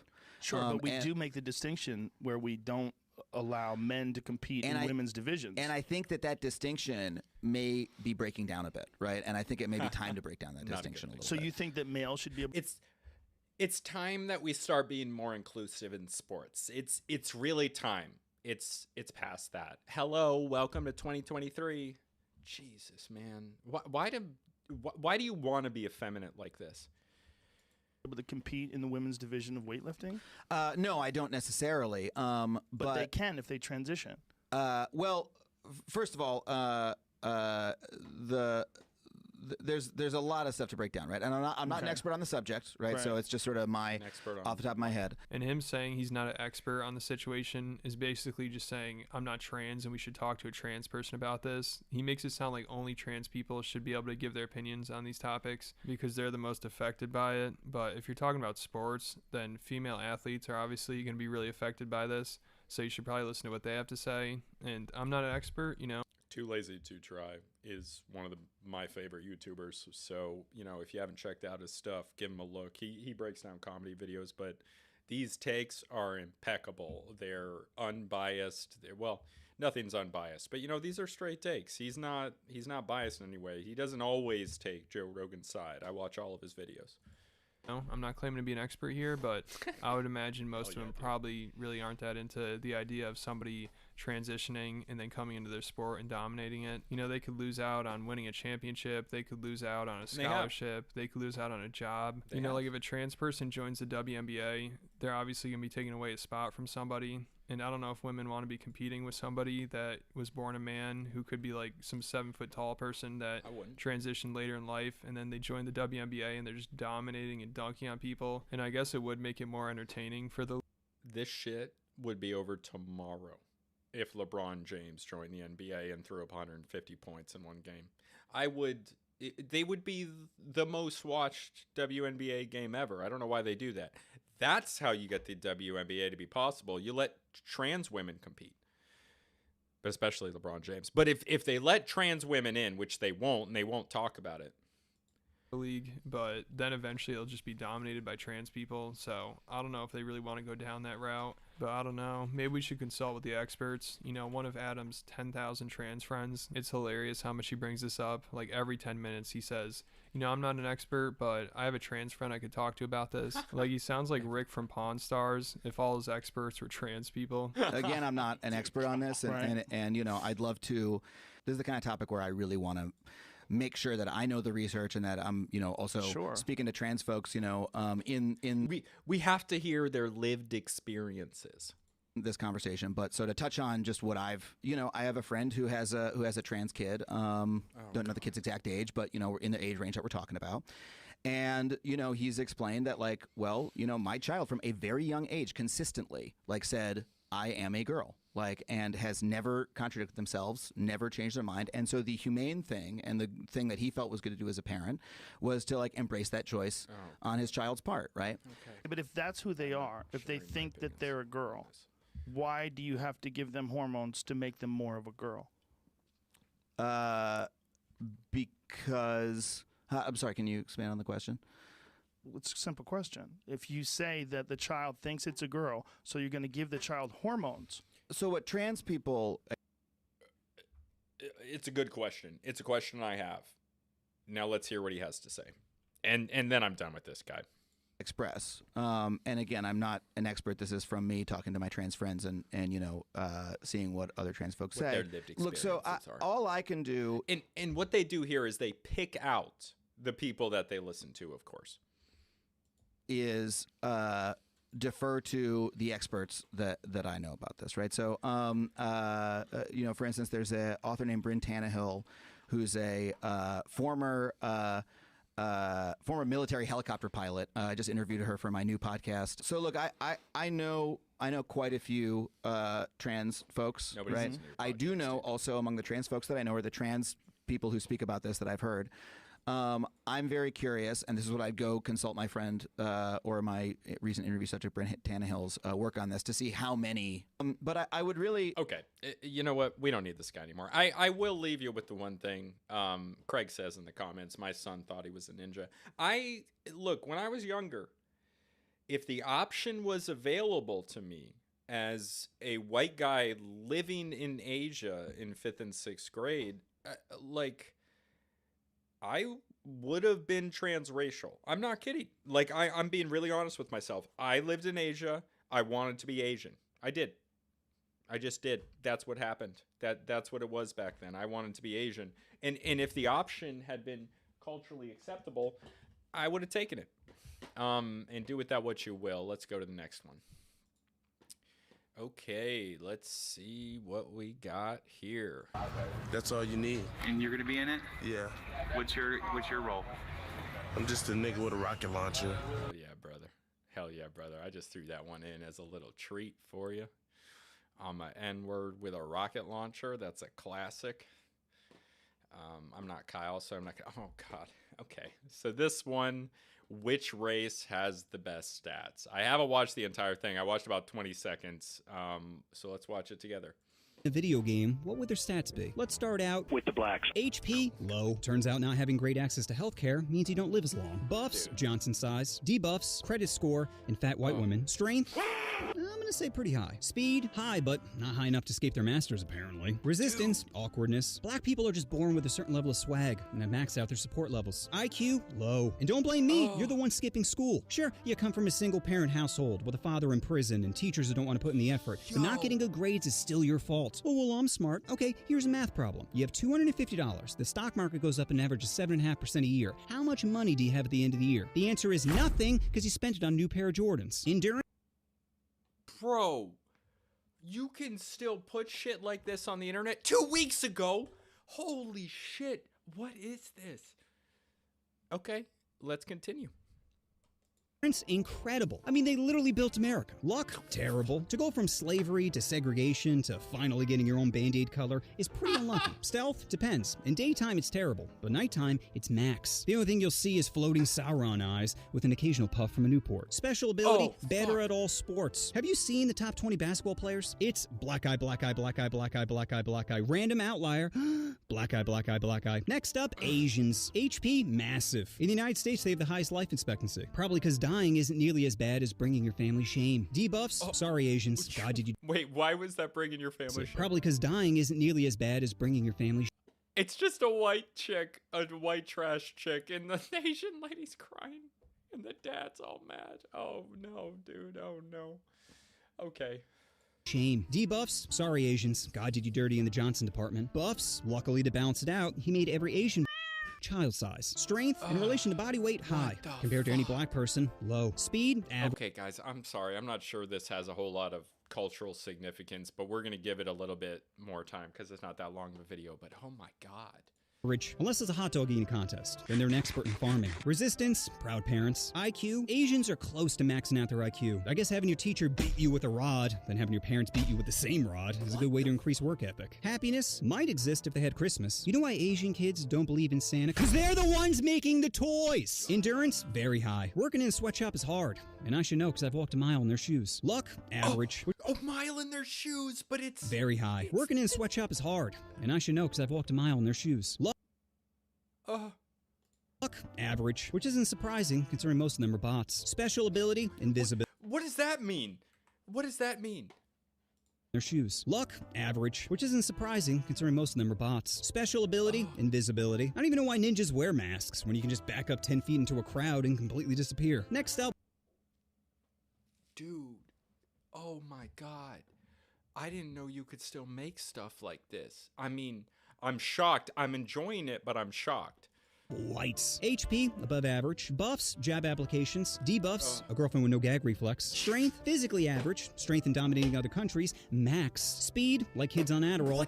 High. Average. Strength. Buffs, jab applications. Debuffs, a girlfriend with no gag reflex. Strength, physically average. Strength in dominating other countries. Max. Speed, like kids on Adderall. High. Resistance, accountability. IQ, average, as we have the smartest and dumbest people out there. I can't even believe Einstein and Vin Diesel are the same species. Happiness, low. You think it'd be high considering we conquer the world, but with every technological advancement, we just invent new ways to get depressed. Like my magic phone keeps buffering Django Unchained. Ugh, now I know what being a slave feels like. Endurance, average. Luck, max. Aside from being a man in a first world country, you can't get much luckier than being white. Special ability, winning. White people are like a DLC character that's just better than the rest of the cast. Don't believe me? Go to any museum and check out our KD ratio. Next up, Japanese. HP, well, they have one of the highest suicide rates, so very low. Buffs, tentacle porn. Debuffs, strength, pretty high, probably because they have a small hitbox. Speed, above average, unless it involves their Nezuko body. I never wanted to do any of like the traditional like reaction content, but this is just my natural reaction to this. This is the most of the other videos I've watched, all of it or a little bit of this. Hey, Jay Forte, yeah, so we're watching a bunch of different videos. I found this video which is like which race has the best stats, and I thought it might have some like cultural anthropology significance because it's talking about different races, and I thought it might have some like different things that people are doing, like different, like the traits of different races, but it's mostly just stereotypes. We'll let it go on unless people want to skip to the next one. I have two more after this, a Jubilee video and then a Minecraft Civilization video that I'm going to treat as a real anthropologist and study what they're doing, which I think is a cool idea. Yeah, so yes, let's continue. Pillow, then is feverish. Resistance, big titties. IQ, very high. Japan is on the forefront of technology. They got bullet trains, bidets in every hotel, and their sex bots don't judge you. This doesn't normally happen to me. There. You tried your best. Would you like me to eat your butt now? Oh. Yeah. Happiness, pretty low, unless you get lucky and have 2 used panties dropped from the vending machine. Endurance, very high. 2 nuclear bombs prove they're good at tanking. Luck, horrible. If you're a girl, you've probably been groped on a train. And if you're a guy, you can't even grope someone without them complaining. Special ability, if you put an unsolved Rubik's Cube in a Japanese woman's... Dude. This one's really stupid. Okay. If you put an unsolved Rubik's Cube in a Japanese woman's cooter and it comes back solved, she's pregnant. Next up, Koreans. HP, well, their life expectancy is around 83, so very high. Buffs, Gundam style, and BBQ. Debuffs, driving. Strength, it's hard to tell because all the characters use the same skin. Speed, need for. Resistance, feeling loved. IQ, very high. Koreans tend to excel at math. Probably because their dog can never eat their homework. Happiness, Koreans have maxed out their sadness. In America, we're great at ending each other, but South Korea, they're great at ending themselves. Koreans have the highest self-slaughter rate, which might be because of their parents. Korean parents are born with disappointment in their children, which is a great motivator if you want your kid to become a CEO. So he can jump from a higher window. Endurance, very high. Every other week, their next-door neighbor threatens them with nuclear warfare, and yet they still find a way to dance to shit music. Luck, low. This is considered sexy in South Korea. The dude looks like a big toe that wished he became a person, then decided to have a sex change. Special ability, can lower their frame rate when dancing. Next up, Mexican. HP, above average. Buffs, manual labor. Debuffs, paying taxes. Strength, high. Cockfighting taught them to go for the jugular. Speed, very high. Can complete any construction project in half the time of a white person. Resistance, birth control. IQ, low. If they were smart, they'd kidnap their racist farm owners, unionize, pool their money together, buy the farm they're originally working on, then hire another poor race to do the work. Happiness, pretty high, which is surprising considering they spend most of the game completing escort missions. Endurance, max. You ever seen a Mexican not hustling? You can call them drug dealers, criminals, bums, and they'd still be like, si senor, so the whole lawn and the hedges? Luck, terrible. You're so close to America, and yet so far. Special ability, border crossing. Next up, Indian. HP, well, they believe in reincarnation, so I guess that means they max out their HP. Once it goes to 0, the game just resets with a new character. Buffs, Krishna. Debuffs, reality. Strength, it's gotta be high if they can drink their water and not instantly get diarrhea. Speed, slow. Too many people are playing Train Simulator, causing it to lag. Resistance, spicy foods. IQ, average. They recently landed a rocket on the moon, and yet half their population can't even spell rocket. Happiness, low. There's no such thing as your own room in India. Just a spot on the ground. Endurance? Well, if we're talking about keeping their wife in check, then it'd be max. Luck? Very low. India is one of the most densely populated places on the planet, and they only have 7 toilets. Special ability can respawn with a different character. And Look at that. Wife in check, then it'd be max. Luck? Very low. India is one of the most densely populated the old, why is the hair like that?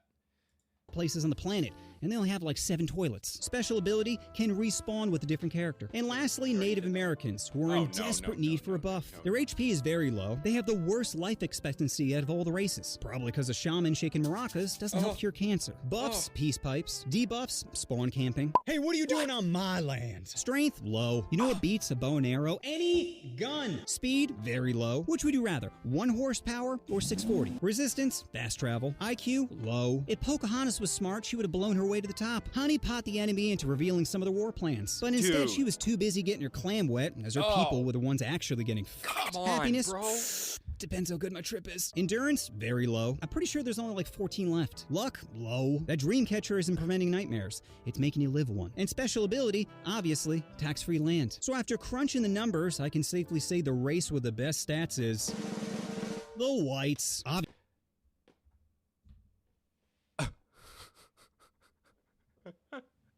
Guys, come on. I mean, it's not like my normal content, but it's a nice respite.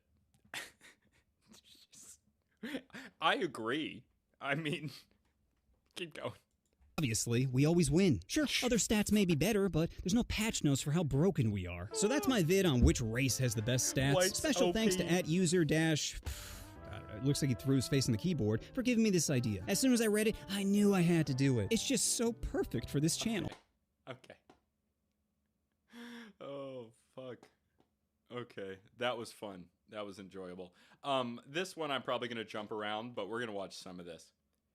I here for the anthropology and history. That's why I'm here. Give me a few minutes. I'm just going to use the bathroom, and I will be back. Yeah, that was crazy. That guy's channel was called Offended Everything, if you want to check it out. But just give me like 3 minutes.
Everyone actually stayed. I love that.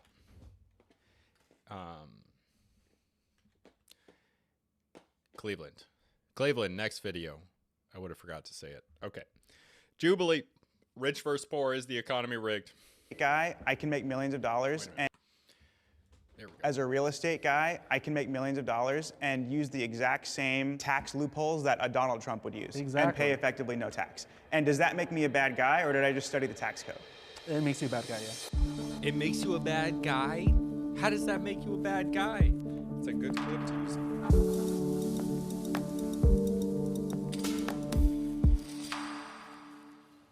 Step forward if you agree. Being poor is a choice.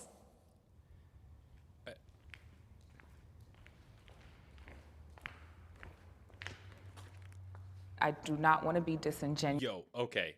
Which one do you think is rich and which is poor? I'm going to be like... Sometimes it is, maybe, but one of each. One's rich, one's poor. Well, which side? I mean, this looks like rich. Just based on the clothing, I guess? Or no, this one. Oh, fuck, I don't know. To ignore systemic issues that we all experience, but I feel like it's 2021 and there's a lot of free resources. I mean, Facebook has a lot of free courses. I think that poor is also a mindset. I agree. Originally, when I came out here, Yo, poor is a mindset. It's also a state that people are in, but it's also a mindset. It is. That's true. But yeah, so the one in the blue is the poor one. Joke is on all of us. They're all rich. Hell yeah. Okay. I started straight at the homeless shelter. I had to flee from domestic violence from my family. Most people in general don't choose to be poor, but since I've been here specifically in LA, a lot of people outside, they don't want to come into the shelter because they'd rather be in the tents. I mean, I grew up poor, so I have been on both sides of the coin, and I can reflect and look back on some of the lifestyle choices that I was making, some of the people that I was hanging around. So I don't think that people can initially control if they're born into poverty, but I think that there is a certain level of control that comes along with being able to have that determination and that resilience. Can I have the disagreeer step forward? Okay, most people. We need to realize that these people are on the street not because of... We need to realize that these people on the street are not. He's speaking authoritatively, so he's already talking from a position. Maybe he's just, you know, trying to make a strong argument, but based on what he said at the beginning, it seems like he has a single track mind, which I immediately don't like. Their own choosing because of the system that we live in perpetuates these things. If I could speak to that, I come from a family that once relied on welfare and food stamps, and I've been blessed enough to make millions of dollars in real estate. But had I bought real estate from 2005 to 2008, I'd probably be bankrupt today.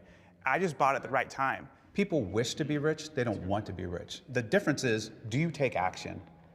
That being said, I agree with a lot of your points you're making about people not really having the resources or the opportunity to have any kind of action plan. Some people don't even want to be rich. Like, I don't want to be rich.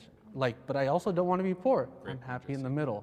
And I would want to live in a society where they could perpetuate people to lift themselves out of poverty through programs and just be in the middle. Billionaires should not exist. Absolutely agree, Craig. So, two people on the I don't see how anyone side. could ever spend $1 billion. So I don't necessarily think that billionaires shouldn't exist, but I'm probably more on this side than you guys might expect me to be. We talk a lot about a lot of social issues, and I am socially conservative, but I do have some more left-wing economic ideas. It's billionaires shouldn't exist is maybe too far, but I do think there's something to that. The only reason I say no to billionaires shouldn't exist is because at the end of the day, it's an arbitrary number. But I do think that we allow people to they amass too much wealth and it creates a disparity. And those disparities are important. Relativity is more important than absolute. So I'm concerned of a society that allows more and more of the wealth to be in a smaller number of elite people, and that's what we have today. And Craig says, I feel like where you were born can affect your financial situation. Some people can overcome it. Fully agree. I mean, it's like I've done very well based on where I grew up, but where I grew up was already pretty good. And I was able to, you know, I make a little bit more than my dad, and I have, but like, if, you know, it's where you get to from where you start. And, you know, I had a pretty good start, and I was able to expand on that. But other people don't even have the opportunity to, like, I've had to work pretty hard, but other people that have to work equally as hard are still barely getting by, is what I'm trying to say. Yeah. Make good with your neighbors, localism, yes. It would be very difficult for billionaires to exist without state intervention. Yeah, exactly. And that's exactly what I'm getting at. Thank you for that, JC. It's rent-sinking behavior that leads to people being billionaires. They're not becoming billionaires by creating that much in value. They become billionaires by changing the rules around them so that they can make more money and stepping on other people. In most cases, there's always this stuff. I mean, Mark Zuckerberg, the movies come out. I mean, people know this implicitly with individuals, but I don't think what they understand is that pretty much everybody at that position did something like that. Okay, so I got to change the battery pack, but I'll do that while this is playing. It's not a necessity to have that much money, and I feel like there is a certain cap in which, like, you can completely survive and thrive with this amount of money, and then if you surpass that, you're just hoarding. And then we've seen what people with billions of dollars are doing with their money. They're going to space for fun. Like, clearly, if we tax those people properly, get their wealth and distribute it to people who need it, that'd be a much better use than going to space for fun. This guy's a commie, he's lazy. Personally, I don't think there's an issue with billionaires existing. The issue for me is that they need to be held accountable the same way poor people do. And I'm talking about the justice system. When you look at a lot of billionaires who have gotten that way because of the just incredible amount of value they've given to society, I won't even talk about a huge, crazy billionaire. I'll talk about Jay-Z, who's a billionaire. He made amazing music. That's how he became a billionaire. And so I don't think it's the government's job to interject and say, okay, you have too much, we need to give it away. I mean, it would also never happen in any other arena. No one's gonna go, hey, Simone Biles, you have too many gold medals. We're gonna take them from you and we're gonna give them to the other people who weren't as talented as you. Okay, now let's, I completely disagree. I feel like okay. I need to hold that off here. Okay, let me just, sorry. Okay. Oops. Cleveland.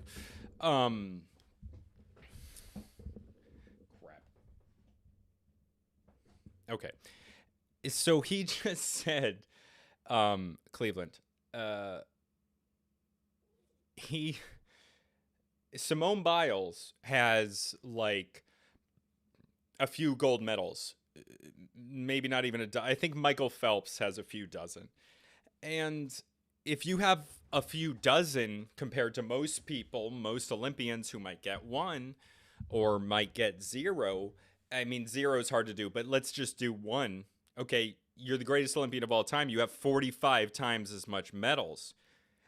That's an achievable thing, but billionaires have thousands of times more wealth than the average person.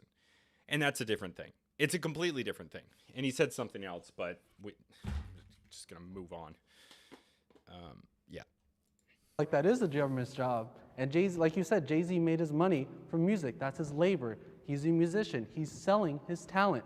But then when he invested in the alcohol, then he's using other people who are harvesting the wheat, the agave. They're breaking their back. They're using their labor. So do you think that he shouldn't invest in those people? Should they just, like, say, the hell with your dreams, I'm not going to invest in you? I'm What about the job? What do you mean? They're having jobs. Yeah, but how much are they getting paid for the jobs? Or those jobs in the third world where they're getting paid pennies, Yeah, and then versus Jay-Z no makes job. millions off their labor? How many people? How much do you pay your employees? You think harvesting than isn't enough? going to exist if Jay-Z doesn't invest? If I may interject, I pay my employees like incredibly well, and I let them choose their own hours. Someone who works for me is a single mother. I pay her $50 an hour, and I think that people that are providing jobs and opportunities, you can hate on them all you want, but at the end of the day, like, nobody would work that job if it wasn't in some. Look, so yes, so entrepreneurs, and really, I mean, I'm an entrepreneur, but I have no employees. But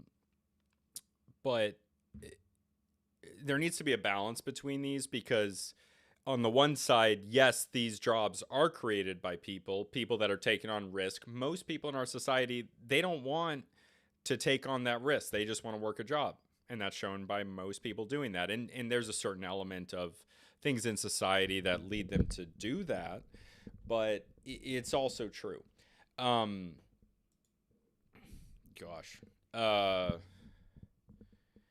comment. Mexican Josh from Mexican Josh and Drake sure is a commie, right? Yeah, I mean, I really don't. Like I said at the beginning, he is acting like I expected to him. There's good points in what he's saying, but he's not thinking straight. But yeah, I agree with this guy here. Some way, shape, or form worth it. People who make $1 billion get a fraction of the value they create. Everybody here who has a business understands that. Even Jay-Z only gets 15 cents a record he sells.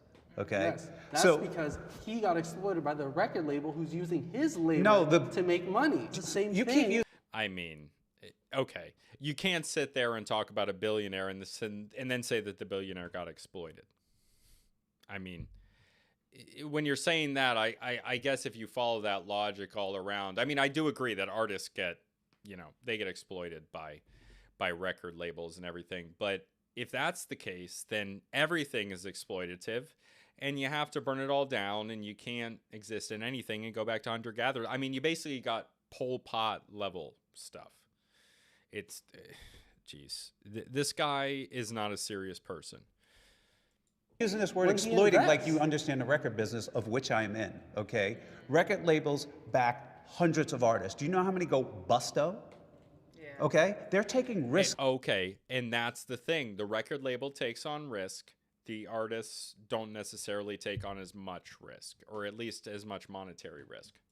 In an artist, by the tapes, paying the engineers, marketing, etc. They're exploiting them. They're taking on a bet. And they can't just give everybody 50-50. They'll go bankrupt. You don't understand the record business, and you're just yelling out these words exploiting like you know what you're talking about, but you don't. That's why they're not exploiting. That's why there's one Jay-Z and not millions exactly. of them. I actually want to ask a question of how you define exploited and why you're saying that. Oh, what? The videos block? But ugh. Your stream has been temporarily blocked. Oh, no, it's saying that the stream is unavailable because the content, I guess I can't use this video. Maybe it's because, uh-oh, I hope I didn't get a strike for that. Well, I'm not gonna do that one anymore. I'm gonna try to fix it. Sorry, guys. I will be...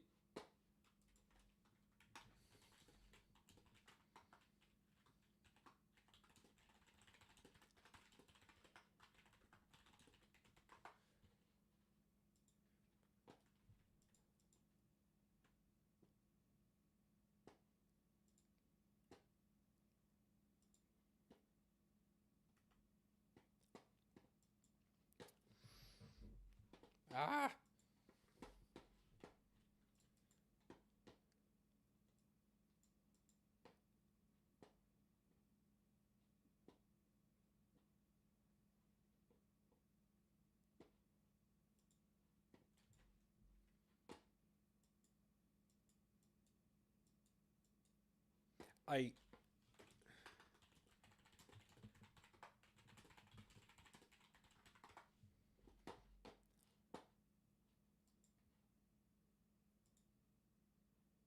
Uh-oh.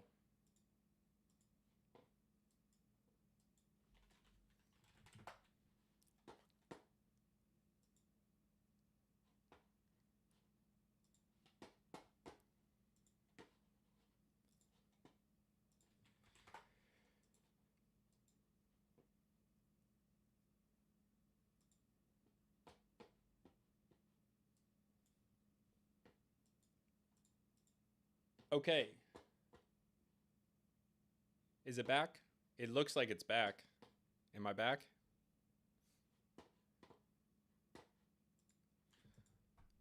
Am I back? Woo! Okay, so let's continue. We're going to watch this one. This next one. Fantastic. I'm actually going to take this sweater off because it's hot. It's hot.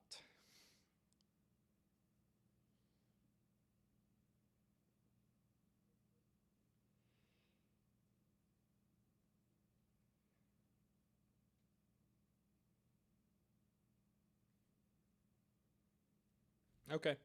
Okay, cool. Let's do it. I'm going to take this thing off and then, or we'll just get started. So, let's see. Okay, Cleveland. So this video is, you know, there are these Minecrafters who make, like, they make videos of civilizations, and they make civilizations of Minecraft, and I'm going to treat it very overly seriously. And we're going to see. We're going to see what the civilization is like, taking it seriously as like it's an anthropology thing. So let's get up there. In an ultimate social experiment, 200 Minecraft players were randomly scattered across 4 massive islands, each its own civilization and its own unique biome. The players knew one thing only: if they die, they are dead forever. We had the Plains Island, the Desert Island, the Snow Island, and the Jungle Island.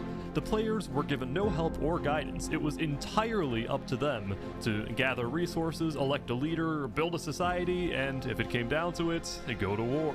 The things that happened throughout this experiment made for an absolutely crazy story arc. You do not want to miss any of it. So sit back, grab a snack, and choose a nation to root for. I present to you the State Experiment. Thank you to Magic Gum for the inspiration for this video. Also, if you enjoyed the video, feel free to give me an incentive to make more like it by subscribing to my channel and liking this video. Too. And like the video too, por favor. Or don't. I'm not your dad.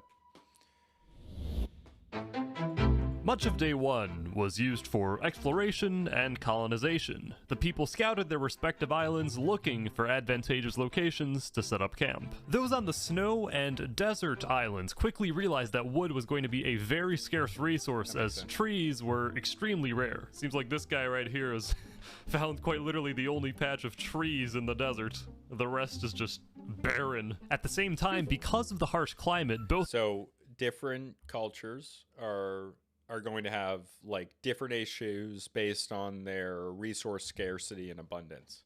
So we'll see how this goes. Desert and snow knew they would need to prioritize farming early in order to feed the entire population. Look at this little farm they got going on here. They're starting This is part of the farming team. Yeah. Meanwhile, the plains and jungle states had no problem gathering both food and wood, and were thus able to advance their civilizations more quickly. Citizens of the jungle island had decided to meet up and set up their home at the volcano in the middle of the jungle. Give a little and you take a little. So Team Jungle's establishing a communist system? No. Yeah, sure. Now we're whatever. Yeah, why not? On the Plains Island, there were multiple civilizations starting to form, including this small village. Well, I think... Okay, so this is what can happen. And of course it happens on the plains where there is more abundant resources. There are multiple civilizations that form because people can agree. And then you have multiple civilizations which can inevitably create conflict because they have different traits. I think food will be very important, so I'm trying to upscale my farming. Yes, yes. I gotta support all the people of the plains biome. We're gonna start breeding some animals, you know. So some. You have one pig that is ready. One pig. Eventually, many players took to the mines to extract resources from the grounds they now own. And of course, it did not take long for political entities to form. Some islands held democratic elections to decide their leaders, while other islands saw leaders rise through authoritarian force. Shortly, a player named Solev became the dictator of the Snow Island after rising to power with seemingly no opposition. We have a farming team, which is over the mountain over there setting up a farm. We have a wood team, as you can see, who has solved our lumber problem immediately. The desert state, meanwhile, had two coexisting factions. The first one labeled themselves the Sultanate, and they were ruled by the Great Sultan. So, like, if no one takes power and someone wants to take power, they're just going to take power and they're going to be able to decide it. And, of course, in any situation, you can get to a point where somebody might accept the power of a dictator when everything's going okay, but once enough people are not happy with the leadership, that's when you're going to have problems. Although when it works, it's very efficient. That's the benefits. Storming hell. The second faction called themselves the Amazon, and they were ruled by a group of leaders, the top leader being Zamta. This faction was composed. So you have one civilization that is a sultan, an absolute leader, in close proximity to another nation that has a different culture that's more of like an oligarchy with kind of a main leader. And that's interesting. They're going to have conflict based on their competing ideologies and over the resources. Mostly of people who had previously won a Mr. Beast gaming challenge, meaning these guys are both wealthy and skilled. Accordingly, what the desert lacked in lumber, it made up for in minerals. We have about what, 32 diamonds? What? I was about to get Dav some sugarcane, so then we could get an enchantment table. 2 people died during day 1, both on the Snow Island. The first was an accidental death of a beloved Snow State member, Protato, who died by falling in a hole. A funeral was held to honor his short life. The second guy was killed due to an execution order issued by Solev because he, quote, built a monument to worship Cardi B. As a result, he was whopped out of existence. He deserved I hated saying those words. Anyway, that marked the end of day 1. The server shut down, and the remaining players debriefed and made plans for the following morning. In day 2, the people of the jungle states who lived in the volcano decided to have an election. There were 2 candidates. 9209's pitch involved creating a government of checks and balances and citizen rights. Magic Mikey's pitch was that he wanted to be a dictator who executes anyone who threatens his power. 9209 won the election, but instead of accepting defeat, Magic Mikey and his followers left the volcano to start their own civilization. However, by leaving the volcano, Mikey and crew left behind their farm, Okay, so let's back that up, because that's interesting. But instead of accepting defeat, Magic Mikey and his followers left the volcano. So this is what can happen. When you have a civilization that is trying to, work together, sometimes certain members of the group are not going to accept it and they're going to go do their own thing. And you see this in situations, and inevitably it creates conflict. This is why you had in the United States the propaganda posters that said, like, divided we fall, and it's like a snake in a coil, and it's got all the different colonies in it. And, you see this in certain places, and it does create conflict. Like when British India gets broken up and it turns into West Pakistan, East Pakistan, and India, there's a lot of death that results from this and the movement of people. So let's continue and see what happens based on these places. So the snow area is the only one so far that only has the one group. Volcano to start their own civilization. However, by leaving the volcano, Mikey and crew left behind their farm, so they quickly ran out of food. It would have stopped them from leaving if they cared enough about those resources, but I guess they didn't, so they left. But there's a cost associated with that. Join the Sultanate. Jews are welcome. Oh, gosh. Okay. Go to the jungle biome. There's no freaking food in here, dude. Literally, look at his shoulder. There's a parrot right there. Hey, he does not drop anything. Do not kill my parrot. I'm just kidding. I just enjoy causing chaos whenever it can. Close the door behind you. There's mobs. This whole time, Mikey could not figure out or realize that he could catch fish from the river right outside his front door. In a way, his fate was sealed by natural selection, where only the most intuitive survive. The Plains Island, on the other hand, was led from the top of a mountain by a player named Iwaj. While this mountain became the Plains Island's base, some citizens defected and moved. See, this is interesting because in a lot of early civilizations, people would go to the physical top of a location. They would you know, the mound builders, the seat of power is at the top. You have the Mayan temples, you have the Persian ziggurats, things like that. Moved after they complained about excessive work demands. The defectors gathered in the previously mentioned small village, which was now ruled by a player named Smilejump. Iwaj had previously threatened to kill Smilejump if he ever challenged his rule over the Plain States, and it did not help tensions when Iwaj himself came to the village and allegedly stole some of the food supply. This fact prompted a member of Smilejump's village to make this ominous statement about Iwaj. So you're saying you wouldn't care if he suddenly were to die? I would not care. It might be too late for even Dr. Phil to save this relationship. Meanwhile, the people of the Snow States continued to labor under the command of Solev, building up a mighty snow civilization with a developed tree plantation, farm, and... So the snow area is the only one that's stuck together so far, which gives them an advantage. I mean, look how it kind of doesn't matter. I mean, it took extra time for them to develop this food system, but now they have it. And a main base. Lastly, both of the factions in the desert seem to be thriving despite the difficult conditions of their dry environments. Also, while there were initially tensions between the Sultanate and the Amazon, they agreed to remain neutral and respect each other's territories. I spoke with the leader of the Sultanate. The other faction on this desert seems to be a very formidable opponent. The rules of Sabaron: praise our Lord 3 times per day, do not eat pig or execution. Anything against our Lord is punishable with lashings or jail. Classic. They have a jail? Meanwhile, at the Amazon, Azamta and the other Mr. Beast winners were expanding their land and developing economically so quickly that they started investing in commercial property, such as this flower shop. And okay, this is mostly a joke, I think, but this is what happens when a country can get a hold of resources. They can then use those resources effectively to gain more resources. And sometimes the resources that they have become less valuable over time with changing technology. And then they have old methods that they're not able to you know, use. Okay, I'm getting too far ahead of myself. This is my flower shop. I'm gonna build like a little base over at the ocean and do like a little bridge so everybody can like come and chill at my flower cafe. Then to wrap up day 2, on the Plains Island, this happened. Boat clutch time.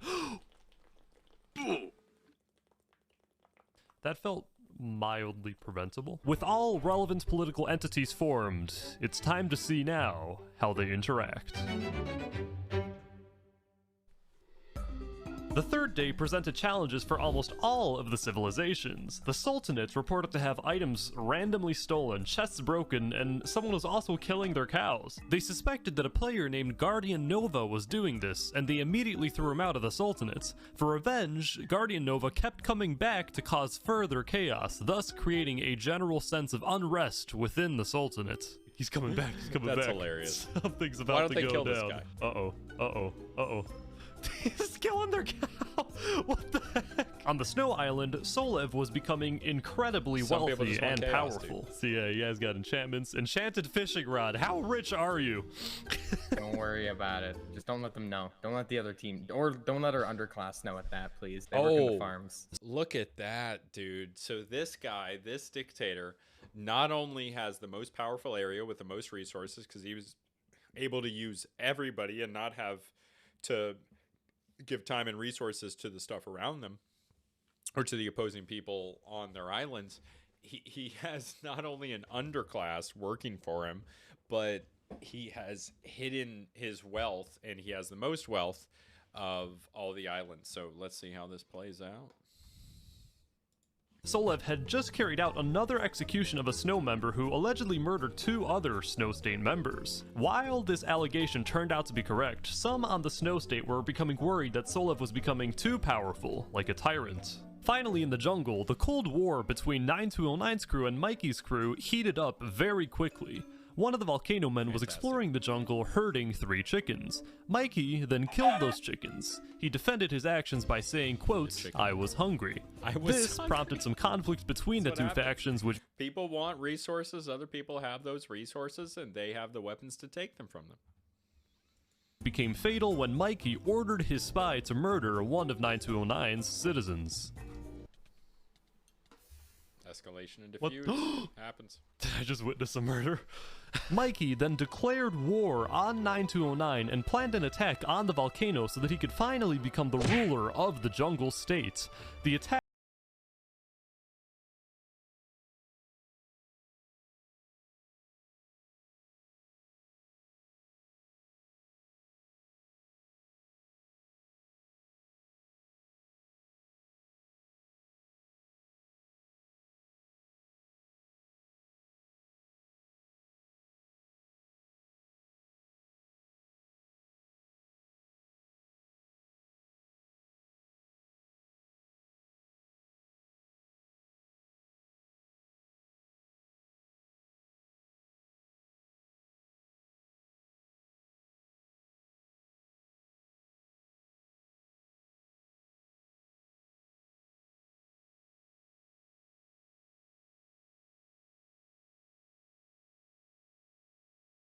Whichever side wins is probably not going to be good for me, so I just have to stay out here in isolation. Little did this lonely merchant know, Mikey and his crew had already set out to begin the revolution, and they were about to raid his home and destroy it completely.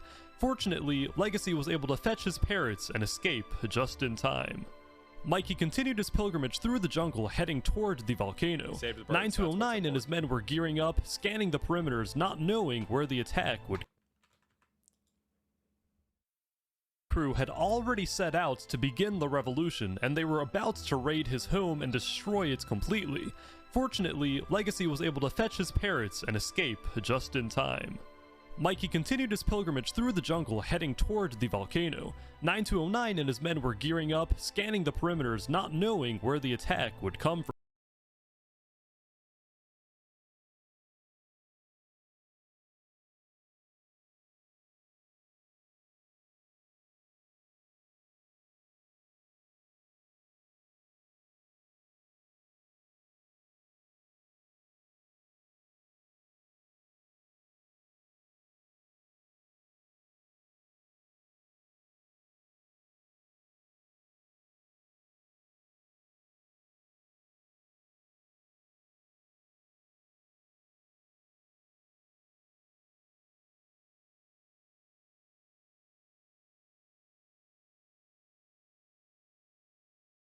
From fall damage. Come on.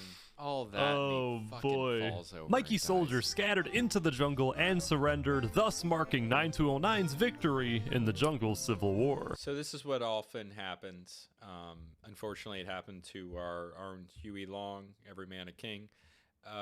You know, when the leader of a civilization, especially one that's more like a dictatorship, that's relying on that leadership rather than some sort of created decentralized bureaucracy that allows different people to fall into different positions based on criteria that allows the society to perpetuate itself, then it's going to die with that leader if everything is consolidated within that leader. And in this case, they did have the other option of joining the larger group rather than just dying.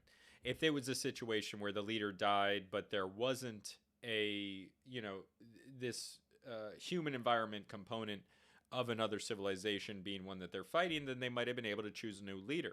I mean, they probably would. There might be a little bit of anarchy depending on the people who's able to take control, how they're able to cooperate, but that is going to be the result.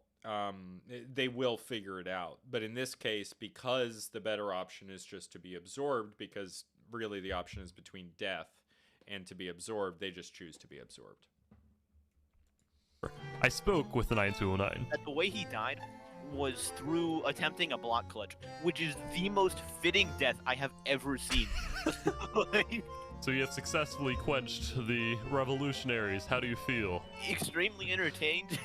Okay, there we go. Yeah, it seems like a lot of fun. I don't think I'd ever put the time to this, but I would have loved this type of thing when I was younger.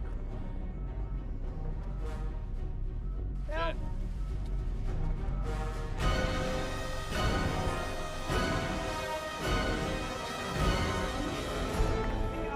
Dude, cinema masterpiece.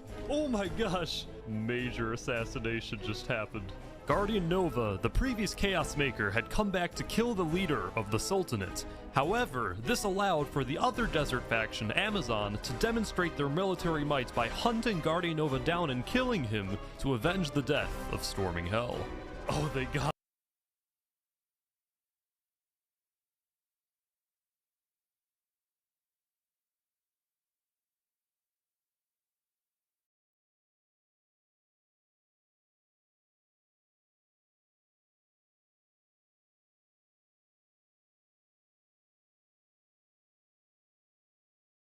God, I was just talking for like, thank you, I'm muted. Cleveland, I'm gonna back this up a couple of seconds, sorry. Sorry, guys. The previous Chaos Maker had come back to kill the leader of the Sultanate.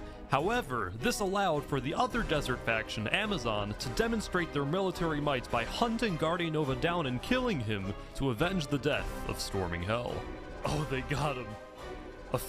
So this is what happens when there is a situation that you're not sure who the leader is. There are these two competing factions.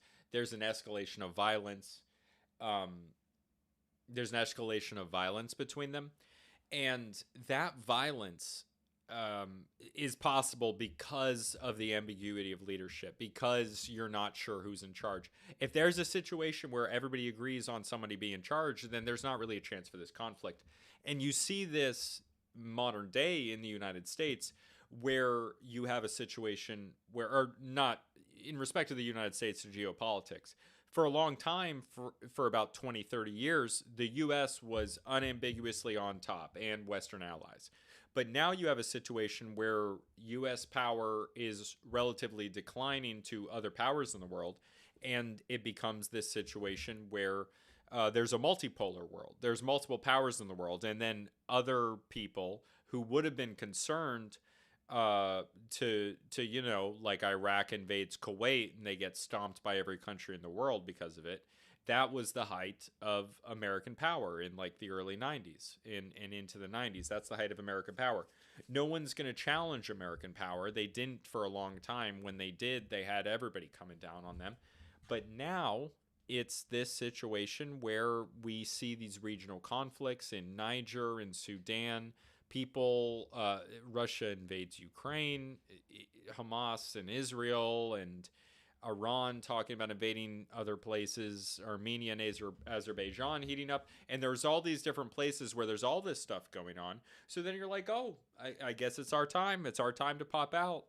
Like the Easter Rising, the Irish rising up in 1916, middle of World War I, perfect time to do it. So this stuff tends to happen in conjunction with each other's. When there's an escalation of violence, it breeds more violence. And when there isn't one entity in charge, then you're in trouble.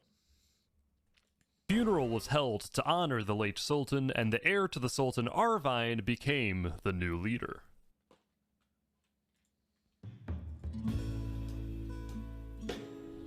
The Sultan's death was a sudden and tragic one, but it was followed by several days of peace. The weakened Sultanate worked on repairing its nation and building from where it left off. The alliance between the Amazon and the Sultanate was stronger than ever, with new trade routes formed and communication lines opened. At the Amazon, Hope Bounty's flower shop was finally completed. Oh, you're already okay. Very good. Hello, I would like a tulip, please. We have pink, orange, red. How are there multiple tulips? Oh god, your bodyguards have arrived. They freaked me out. Celebrating its success, the Amazon then gathered for a group photo with Zamta in the lead and Guardian Nova's head in the back. Oh jeez, dude, come on. After prolonged discussion, 9209 and the rest of the Volcano Men decided it was time to move to a new location for a fresh and hopeful beginning. The fishing merchant of the jungle, Legacy, had now joined the rest of the jungle community and suggested that they could move to the place his home used to be.